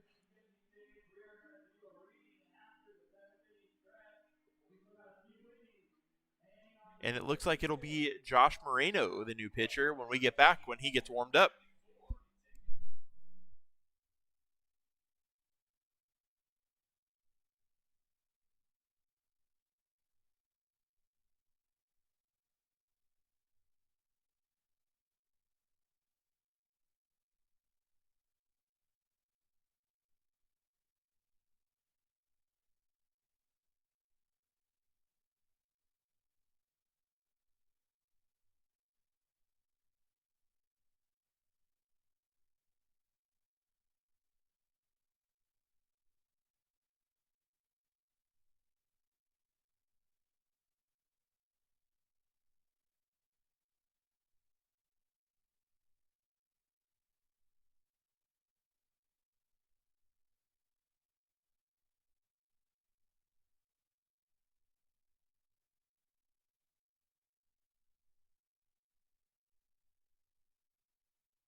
Welcome back out to the ballpark.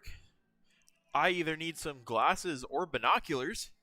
That was not number 34, Josh Moreno. That was a 54 coming out to pitch. That'll be Tomas Torres. I saw a 3. It is a 5. So Torres comes in to face Nujbauer.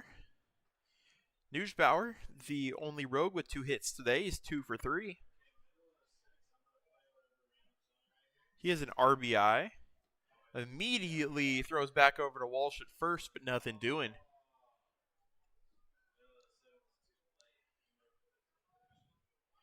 That one misses low. Good stop from Hartley. It's 1-0.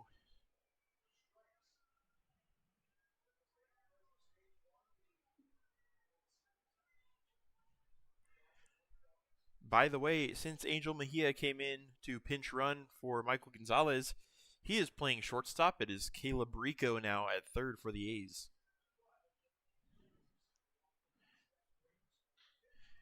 That one's hit. That'll get in the gap. That's going to be a single for Nujbauer, his 3rd hit of the game. Really becoming a problem for the A's.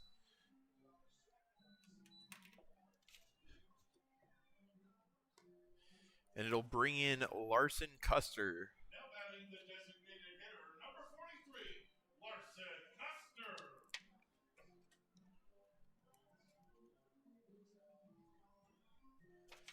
Custer 1 for 3 today with a double.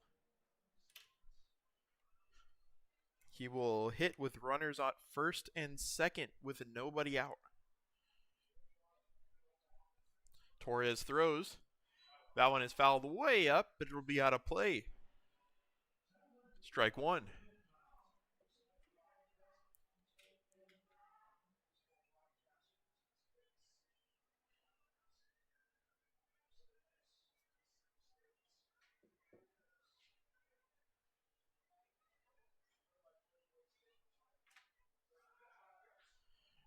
That one's hit out to left. Getting under it is Brady White. And Custer will be retired for the 3rd time. Runners get back, still first and second, but 1 away now. Now batting the third baseman, number 48, Chris Ortiz. Correction, now batting. And it'll be the new hitter. 36. Came in as a defensive replacement for Chris Ortiz. It'll be Nolan Donovan for his first time up. Ortiz went 0 for 3. He reached on an error. Donovan, this is his first time up to the plate. He takes strike 1.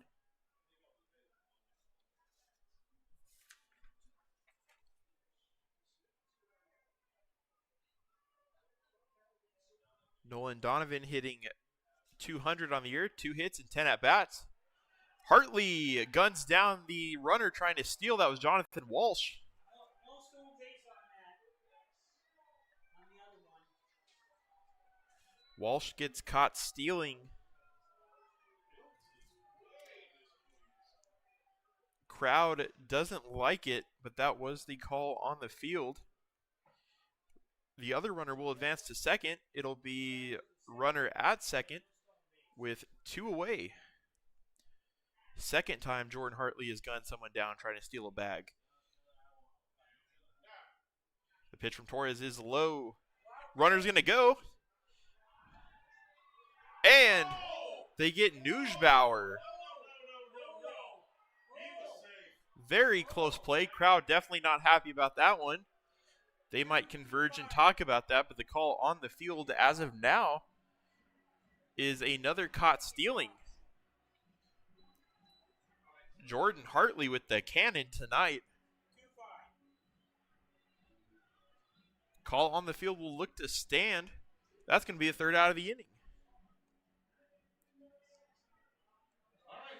We're going to head to the top of the 7th after some nice plays, some nice throws from Jordan Hartley, the catcher. We are going to go to the 7th. It'll be 4-1. Rogues over the A's trying to make something happen.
Jordan Hartley is stepping up to the plate to lead off the 7th for the A's. Jordan Hartley had back-to-back caught stealings. One of them kind of controversial, but the call on the field was out, so we will have Hartley stepping up to the plate. He is 0 for 2 today. After a couple good plays on defense, looking to change his fortunes at the dish. He takes ball 1. On deck is Caleb Rico, now playing third. Swung on and missed from Hartley. It's 1-1.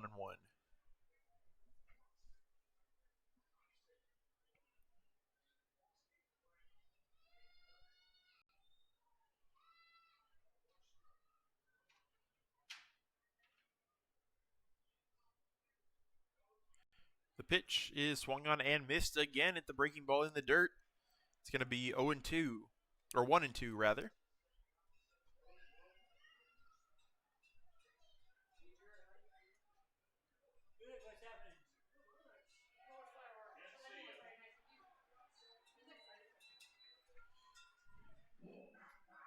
They are going to call Hartley out on strikes. Hartley goes down. It's the first out of the inning.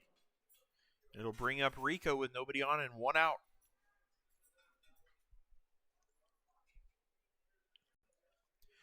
Rico today 1 for 2 with the single.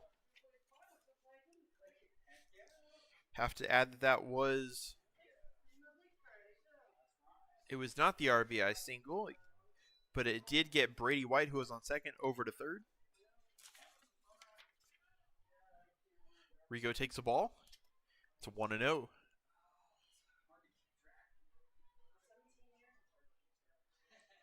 Fouls that one down behind first base and way out of here into the parking lot. It's a 1-1.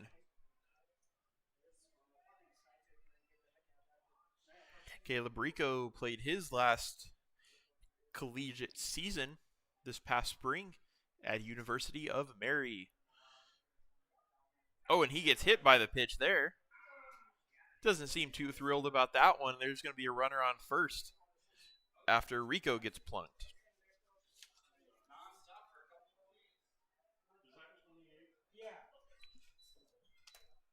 And it's going to bring up Angel Mejia. He pinch ran for the injured Michael Gonzalez.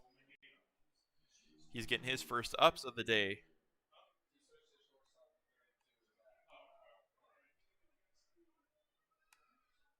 That'll put a runner on with 1 out. If you're just joining us, we are in the top of the 7th inning. The Rogues lead the A's by a score of 4-1. As the pickoff attempt from Daniels, we know he has a good move. Almost gets Caleb Rico, but he gets back safely.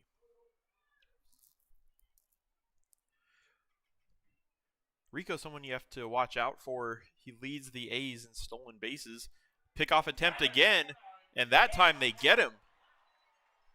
The back-to-back pickoff attempts, the second one works, as Rico, after getting hit by the pitch, is retired.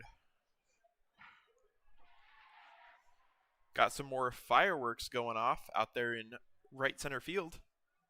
0, 0, 0, 0. Well, yeah, it'll be 3 up, 3 down. Basically. That pitch is a called strike to Mejia. You're right. Because he was hit by the pitch, so I've got to do all the zeros. Mejia hits that one. That's going to get into right field for a base hit. 6th of the game for the A's.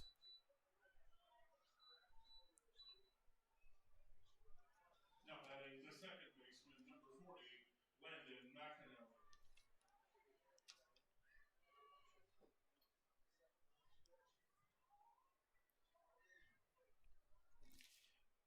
It'll bring up the A's second baseman, Landon McAnally. Pitch is a ball. McAnally 0 for 2 today. Mejia leads off at first. They're going to try to throw back and get him. They don't get him there. Mejia returns to first safely.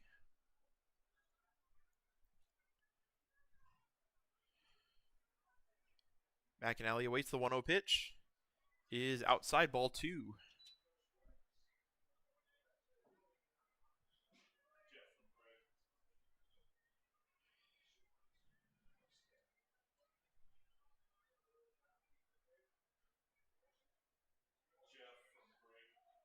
Pitch is ball 3. Landon McAnally in the driver's seat. There are 2 away with Angel Mejia on first. Looks like he was taken all the way. It's 3-1.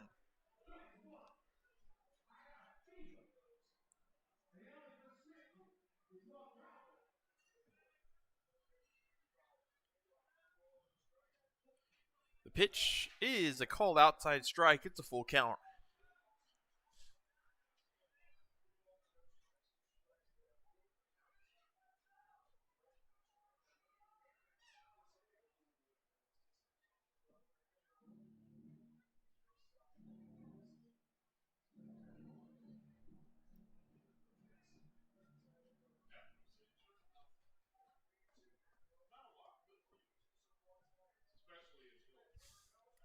Mejia's going to go on the 3-2 pitch. It's going to be a walk.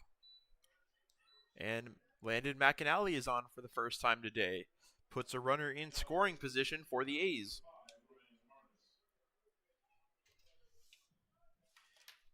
And the center fielder, Ryan Harness, is stepping up. He's 0 for 2 today. And we're going to get a mound visit.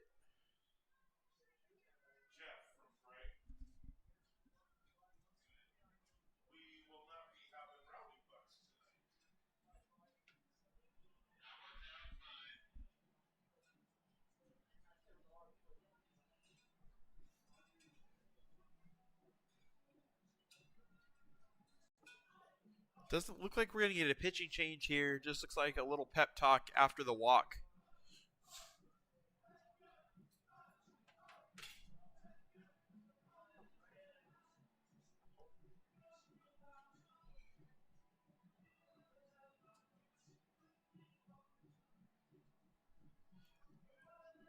Harness with a hit here could do some damage. Get the A's another run. They put up 1 in the 4th inning. Haven't scored since.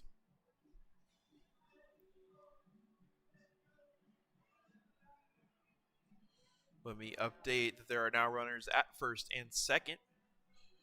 There we go.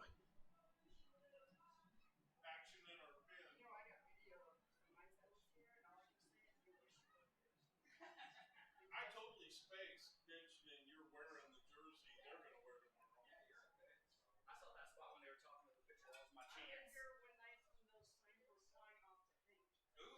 The pitch from Daniels is swung on and missed, but it gets away from the catcher.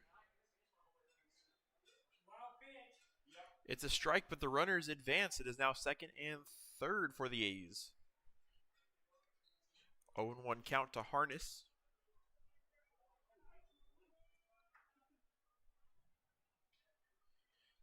Base hit here should score 2 runs now if he were able to get one. He takes a ball outside. It's 1-1. Harness has come through a few times in clutch situations. Last week, he had an RBI triple.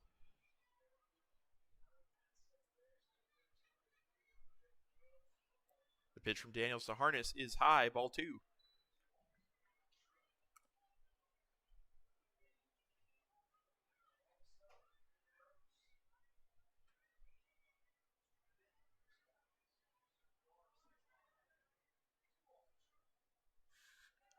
That one is fouled hard down the right field line. It's a 2-2 count.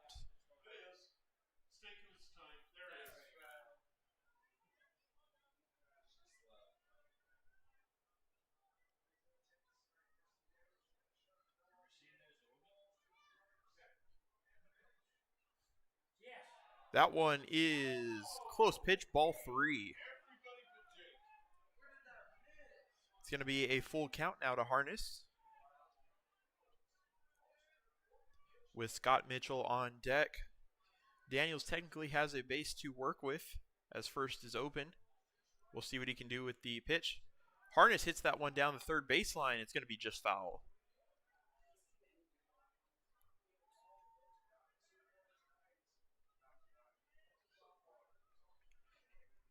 Harness making pretty good contact so far in this at bat. Can he keep one fair?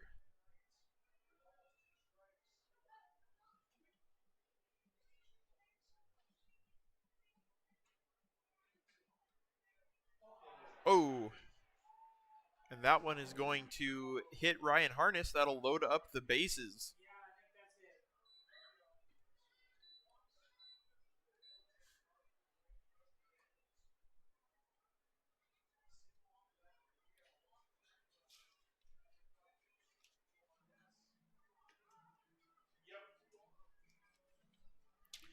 And that hit by pitch will lead to a pitching change for the Rogues. We'll get some information on who that is once they get warmed up. We'll be back in a bit. Bases loaded, 2 outs when we return.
Welcome back to a spicy top of the 7th inning.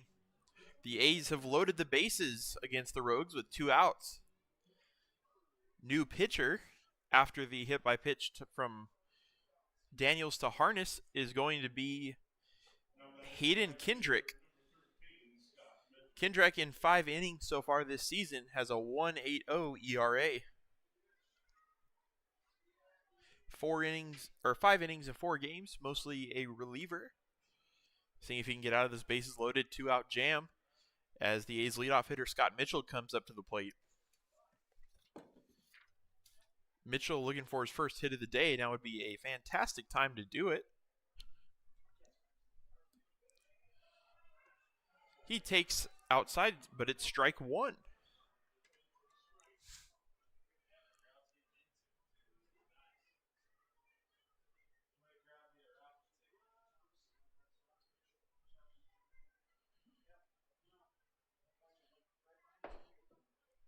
Hendrick out of Umpqua Community College.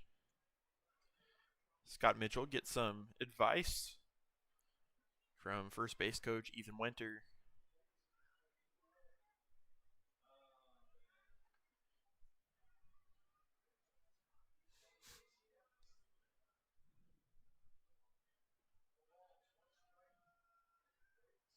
The pitch from Kendrick is hit right to him. Kendrick going to make the feed over to first for the out. Put in play by Mitchell, but the play is made. The A's threaten with the bases loaded, but unfortunately they cannot score. We're going to go into the bottom of the 7th, and the 7th inning stretch is going to be a score Rogues 4, Athletics 1 when we come back.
Welcome back to the Rogues half of the 7th inning.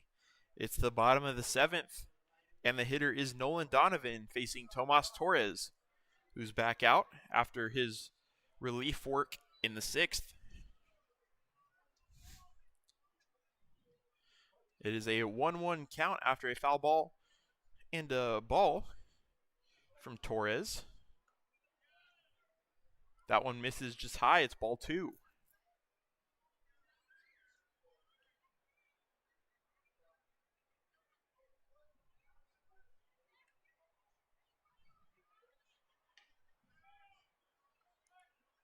That pitch just misses. It's 3-1.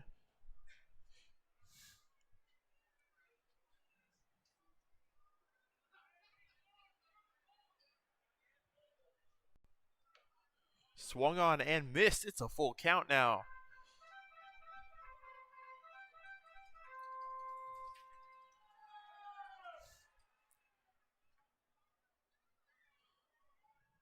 Donovan today came in to pinch hit for the original starting third baseman, Chris Ortiz. As Donovan is punched out, Tomas Torres gets the first out of the inning by way of the K.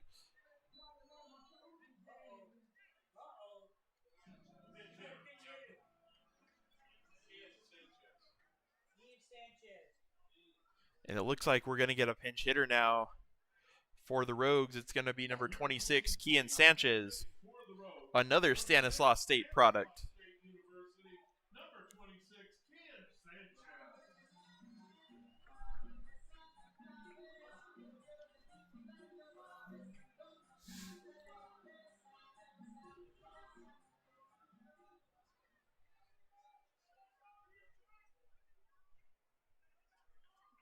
See if we can get some stats on Kian Sanchez.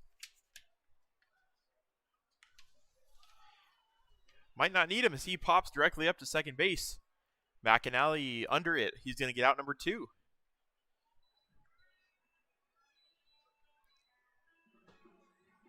Sanchez was hitting 385.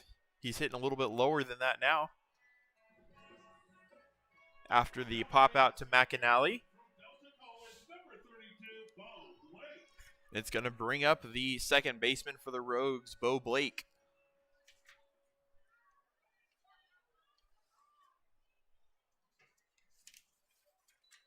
Blake takes a ball from Tomas Torres. Blake is 1 for 3 today.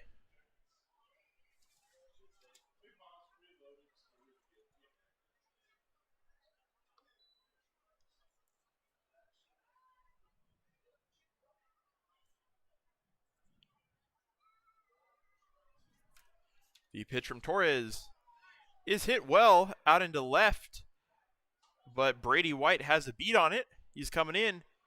He bobbles it a little bit, but he still makes the catch. It's going to be out number 3. A quick inning from Tomas Torres retires the Rogues in order, and we're going to go to the 8th. The score remains 4-1 Rogues over the A's.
Welcome back, everybody, to an exciting game of baseball between the A's and the Rogues.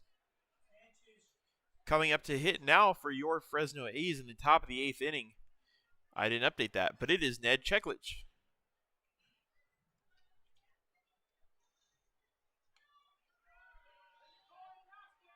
Looks like Kendrick is still out there.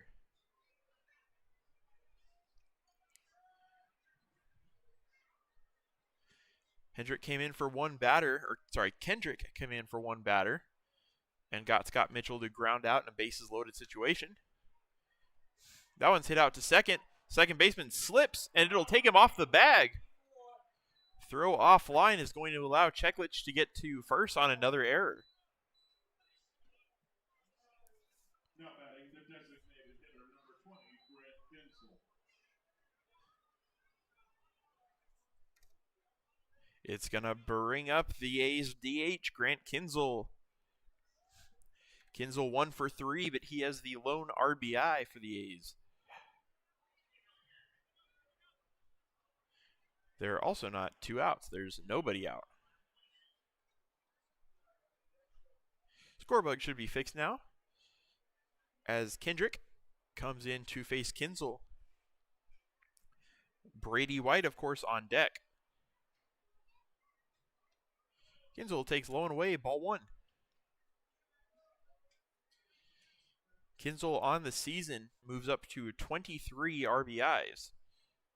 Far and away the team leader, as no one else has 15 yet. Pickoff attempt is just late. Cheklich gets back.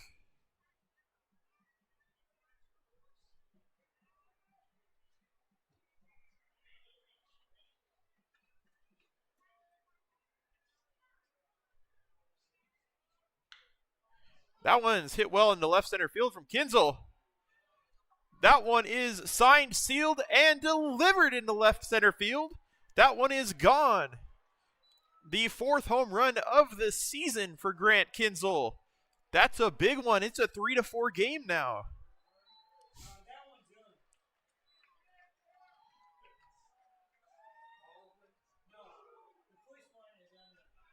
What a shot by Grant Kinsel. He can mash. He's really good. Really good at the plate right now. Now batting left fielder, number 44, Brady White. And the most important part of that home run is it's now a 1-run game in the 8th with Brady White stepping up.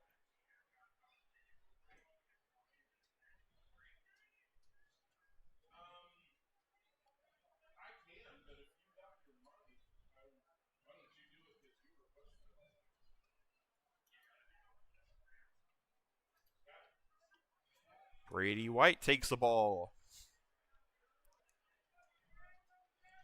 This was already a good game, pretty well contested.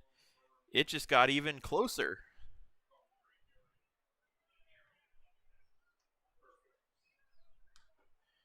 White fouls that one off down the left field line. 1-1 the count.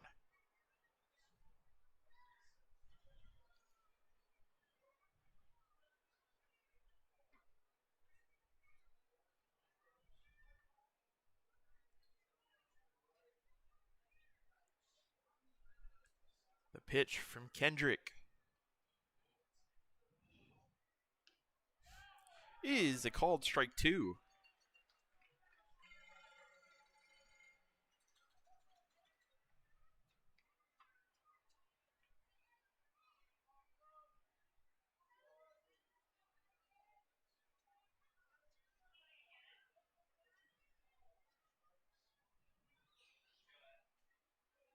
One-two pitch is close, but an inside ball. 2-2 the count now. Crowd not super happy about that one.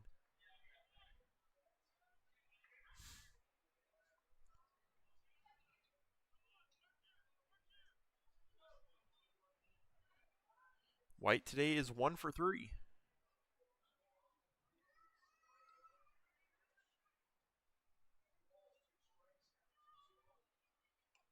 Outside, it's a full count.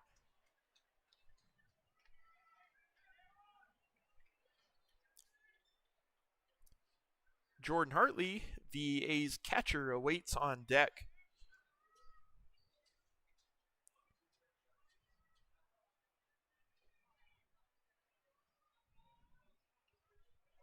The pitch is hit out to center field. Center fielder going back on it. He'll make the catch. That is Will Salahar out there. There is one away now. It'll bring up Hartley.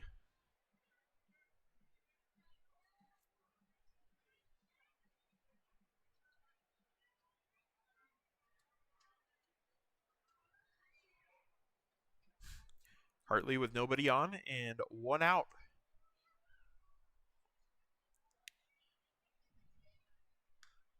That one is fouled back into the seats. Strike one from Hartley.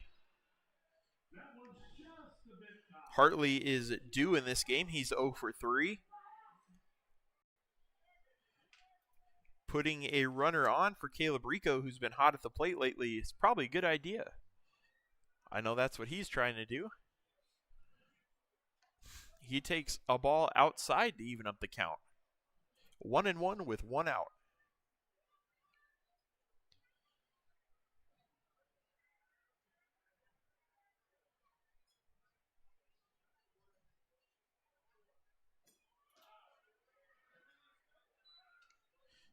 Two and one. The low and inside pitch is called a ball.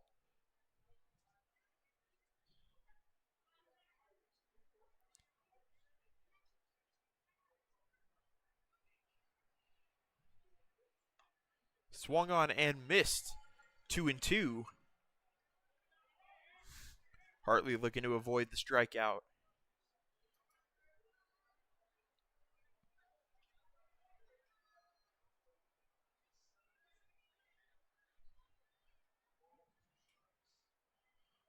The 2-2 pitch from Kendrick is called strike 3, and Hartley goes down on strikes. That'll make it 2 outs and nobody on. For Caleb Rico. Readjust my seat. I see I'm a little bit in the frame there with the reflection off the window. Caleb Rico comes into this game. He's 1 for 2. He has been hit by a pitch as well.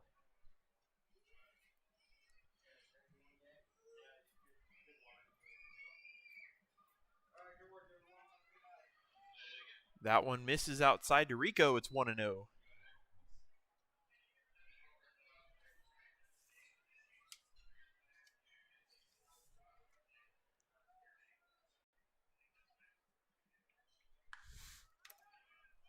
Rico hits that one high and foul.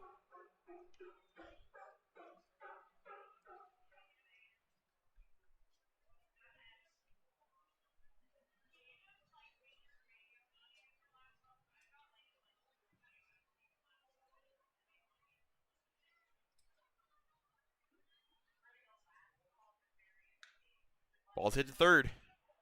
It's going to be just foul. Less than a foot probably. It's going to be a 1-2 count for Rico as he heads back to the plate.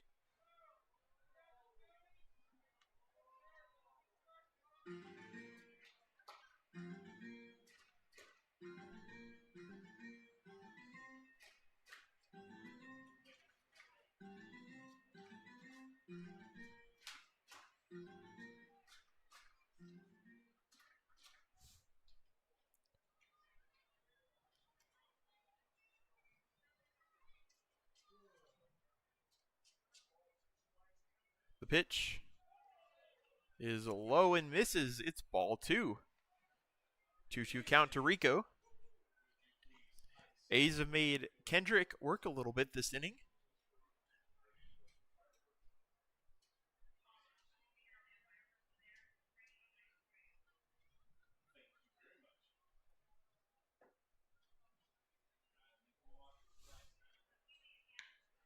That one's hit out to left field. Going back on it's the left fielder. That one's going to get to the wall. Rico with another big hit. He's going to trot into second base with a 2-out double. Caleb Rico coming through again. He seems to be breaking out of his slump quite nicely. Now batting the K-batter, third baseman number 28, Angel Mejia.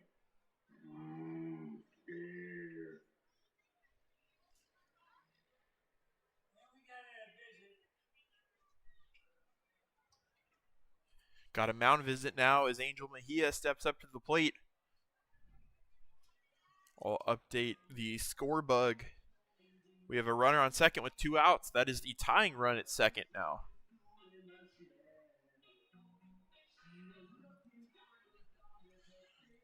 Caleb Rico on this road trip has been hitting well. Everybody on the berm. When the game is over, if you're out on the berm, you need to move back into the concrete area for safety reasons, for lighting the fireworks off. So at the end of the game, if you're out on the berm, please move into the concrete area. And that is by order of Medford Fire Marshal. We're getting some safety announcements about the fireworks tonight. Those will commence shortly after this game is over.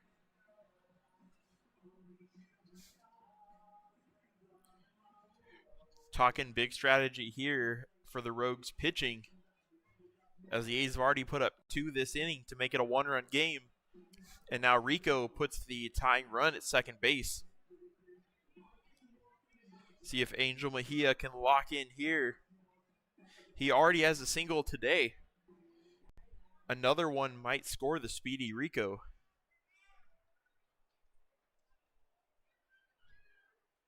We'll see what Mejia can do as he steps back into the box and Kendrick steps back onto the mound.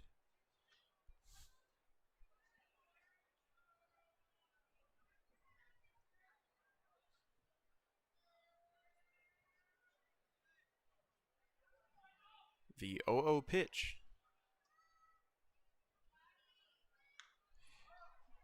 is hit hard. Right fielder playing in. He makes the snag. But we go to the bottom of the 8th. Your Fresno A's scored 2 runs on a Grant Kinzel 2-run home run. I wish I had instant replay for that. They get back in this one. It's a tight game as we head into the last frame and a half-ish. We'll head to the bottom of the 8th. The Rogues will be up, but the A's get 2 back. They're down 4-3.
We're back to this tightly contested ball game in the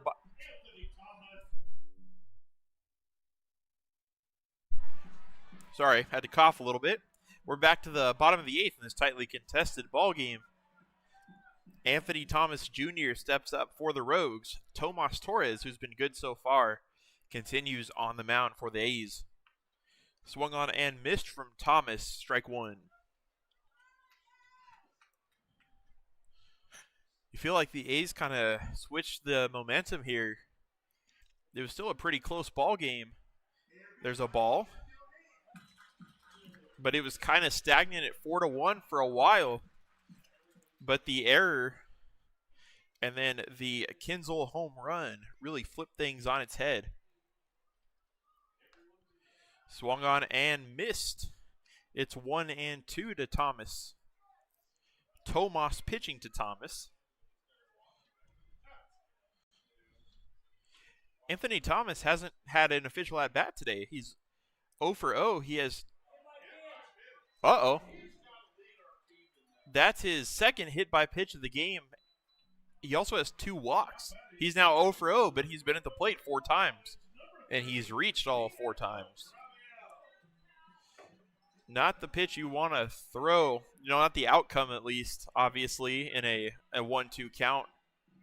That'll put a runner on to lead off the inning. And we'll bring up Diego Grabiel. Might get a pitching change, might just get a mound visit. Coach Hinojosa is going to come out to talk with Torres after the hit by pitch.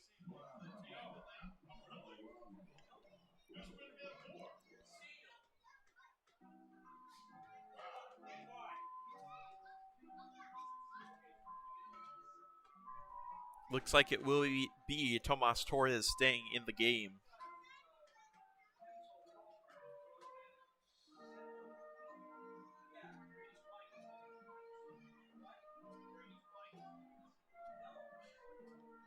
Coach talking it over with the runner at first, Anthony Thomas Jr., as the A's coach, Hinojosa, talking with Torres to get some strategy with a runner on and nobody out in this 1-run ball game.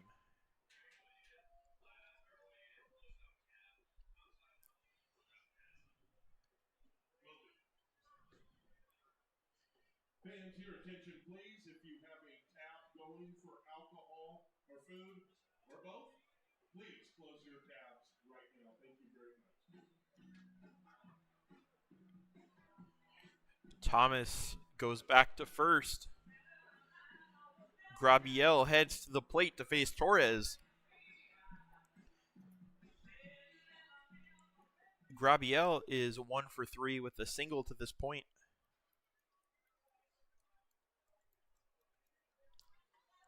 He shows bunt.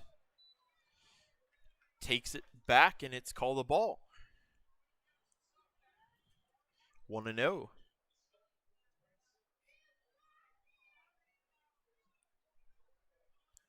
Shows bunt again. He gets that one out in front of the mound. Torres is going to throw to second. He'll make the play. Runner goes. Torres is going to throw to first. He makes the play. Sorry. Runner advances to second. There's a runner on second with 1 away. Now batting the center fielder from Scottsdale Community College, number 24, Will Salahar. It'll bring up the 9-hole hitter center fielder, Will Salahar.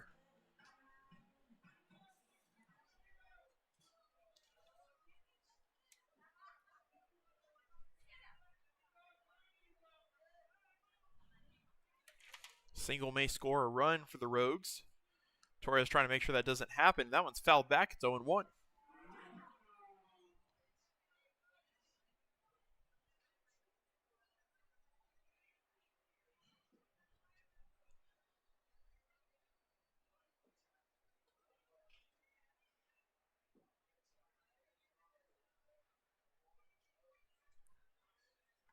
Pitch is in the dirt. 1-1.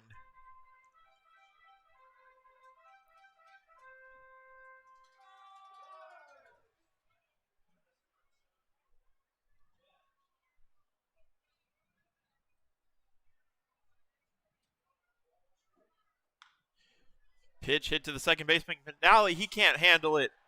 Runner coming home from third, and he will score. The Rogues get one back. It's 5-3.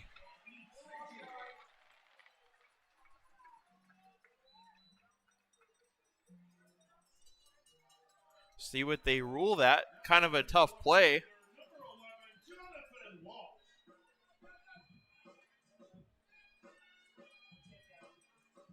Get that 5th run on the board. There'll be a runner at first with 1 away. Looks like they're going to give him a base hit. It'll bring up Jordan Walsh. He's 1 for 3. He singled and walked. That one is a wild pitch. Gets past the catcher. And it's going to allow Salahar to get to second base. Another runner in scoring position.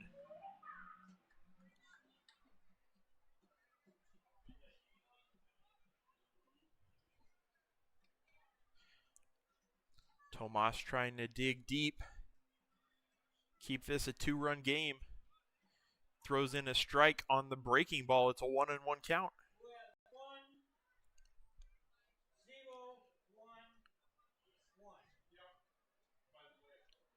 1-0-1-1. On deck is Jaden Nujbauer.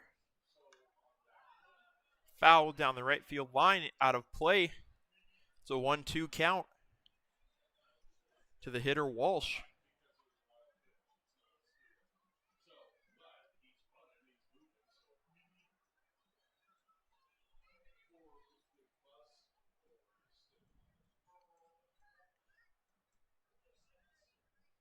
The pitch from Torres to Walsh is hit up the middle. McNally's going to field it. He's going to throw to first. It's not in time. That's going to be an infield single for Jonathan Walsh.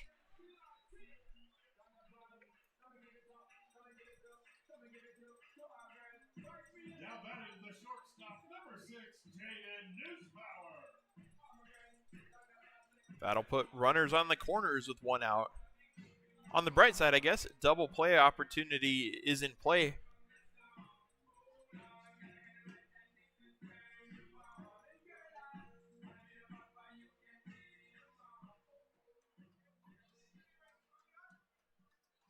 The hitter is Nujbauer. He takes a strike. Nujbauer has been the Rogues' best hitter today, has 3 hits. One of them an RBI.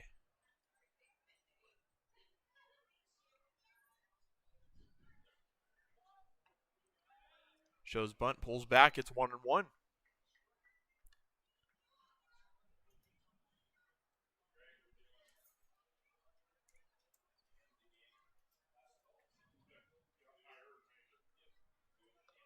That one is low and away. Good stop by Hartley to get in front of it. It's 2-1. That may have scored a run if it got past him.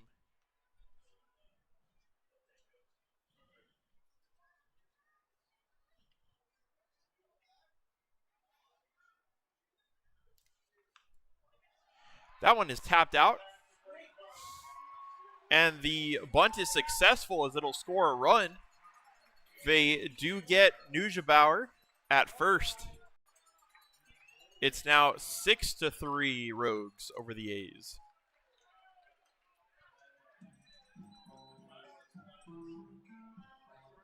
Now batting the designated hitter from Eastern Illinois University, number 43, Larson Custer. And it's going to bring up Larson Custer to face Tomas Torres.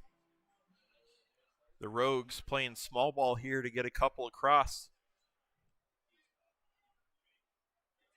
Pitch from Torres is low and away. They got the runner hung up. And Hartley will get another put out. That's going to end the inning, but the Rogues get 2 back after the 2-run 8th by the A's. The A's are 3 outs away from either winning or losing. They're going to come up in the top of the 9th trying to stay alive in this game. We'll be back pretty soon here with a dire situation for your Fresno A's. They're down 6-3.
Welcome to the top of the ninth inning between your Fresno A's and the Medford Rogues. Robbie Papel stepped in as a pinch hitter and flies out in one pitch to center field. That batter for Fresno was number 46, Robbie Peppel, in as a pinch hitter. There is one away here after Papel gets his pinch hit.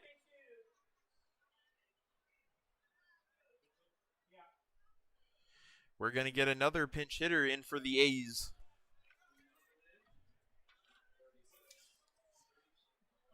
It'll be Sean Psyche.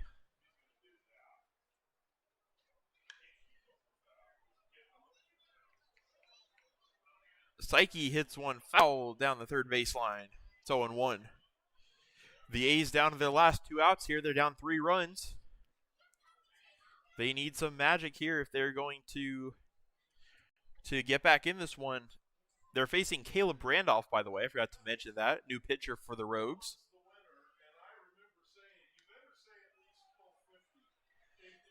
Psyche fouls that one back. It's strike 2.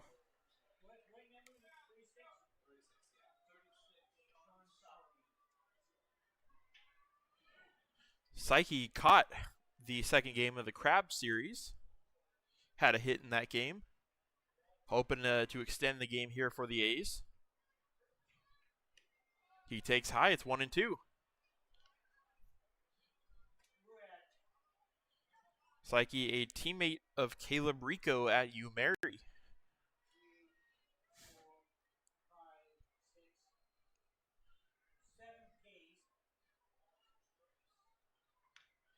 That's hit down the first base line. Will it be foul or fair? It's foul. Psyche stays alive.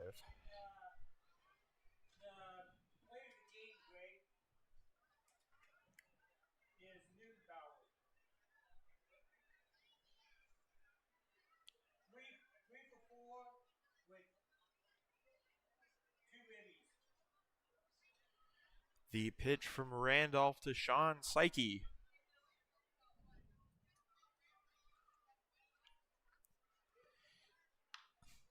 Is hit. That's going to be a base hit for Psyche. He does it again. He's going to get on first with the 1-out single. Good piece of hitting in the 2-strike count from Psyche right there.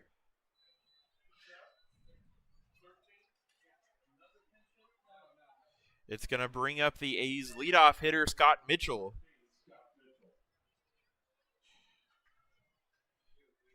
Mitchell 0 for 4 today. Could mean he's due for a hit. Randolph deals. Mitchell swings and can't hold up. It's 0-1.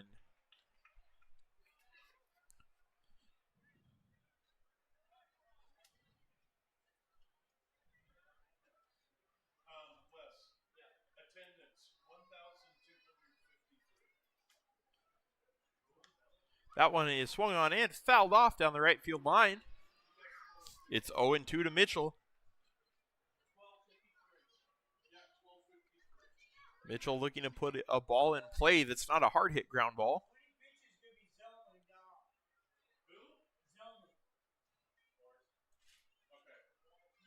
Mitchell takes an inside pitch. That is strike 3.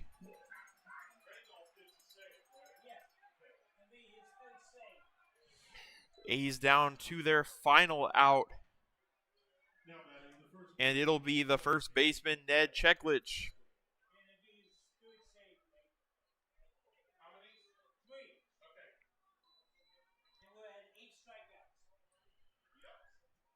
Looks like we're getting some glare off of the camera. I'll probably switch the positions of the cameras for tomorrow's game. The pitch to Cheklich is low and inside, ball 1.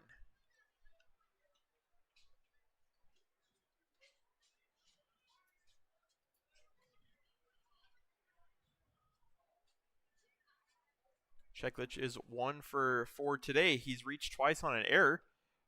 Also had a base hit. Swung on and missed. It's 1-1.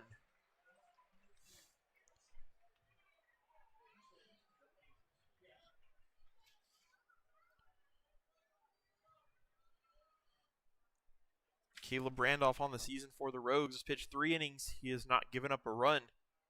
The A's would love to change that right here. Pitch misses outside. It's 2-1 to Checkledge.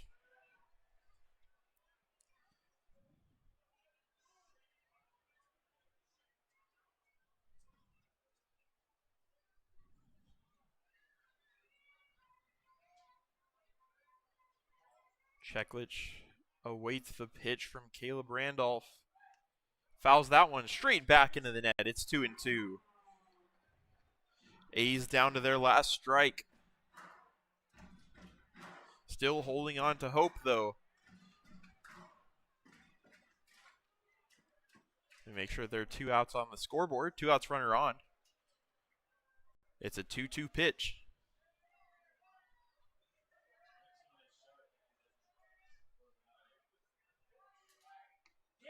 That one is called strike 3. And Randolph gets Checkledge on strikes to end the ball game.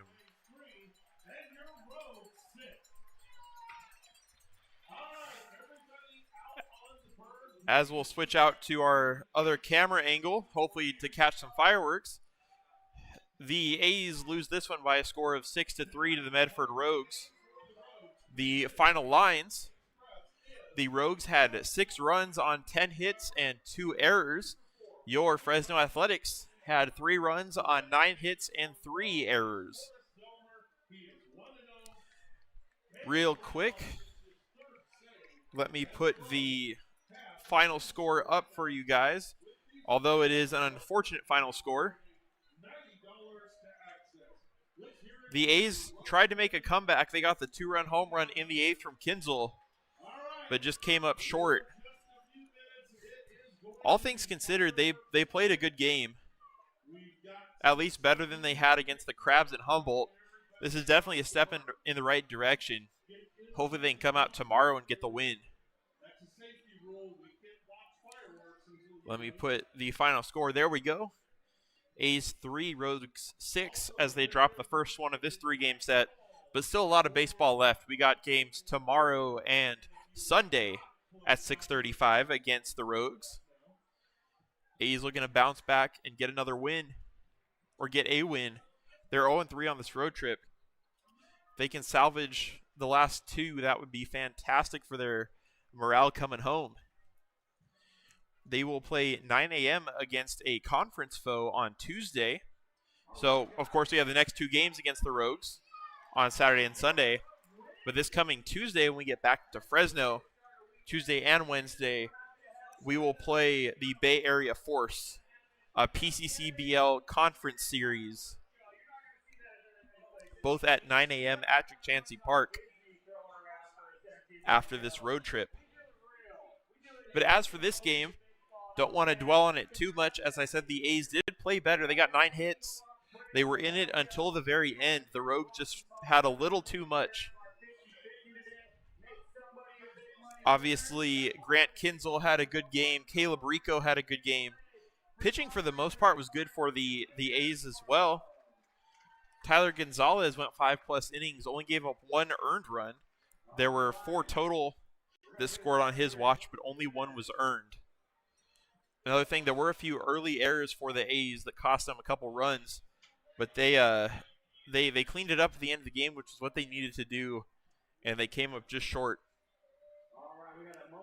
So if you're, as we get ready for fireworks and after game activities here, thank you for joining me in the broadcast booth here in Medford. The A's lose this one 3-6, but they'll have to bounce back tomorrow against the Rogues. On behalf of myself, Chris Kiggins, the Fresno A's, and of course thanks to Harry and David Field and the Medford Rogues for hosting us out here. It's a beautiful ballpark. We'll look to get back in action tomorrow for a revenge game if the A's can pick it up. We'll have a good one for you. A lot more competitive baseball ahead when we come back tomorrow at 6:35. Thank you all for watching and have a great night.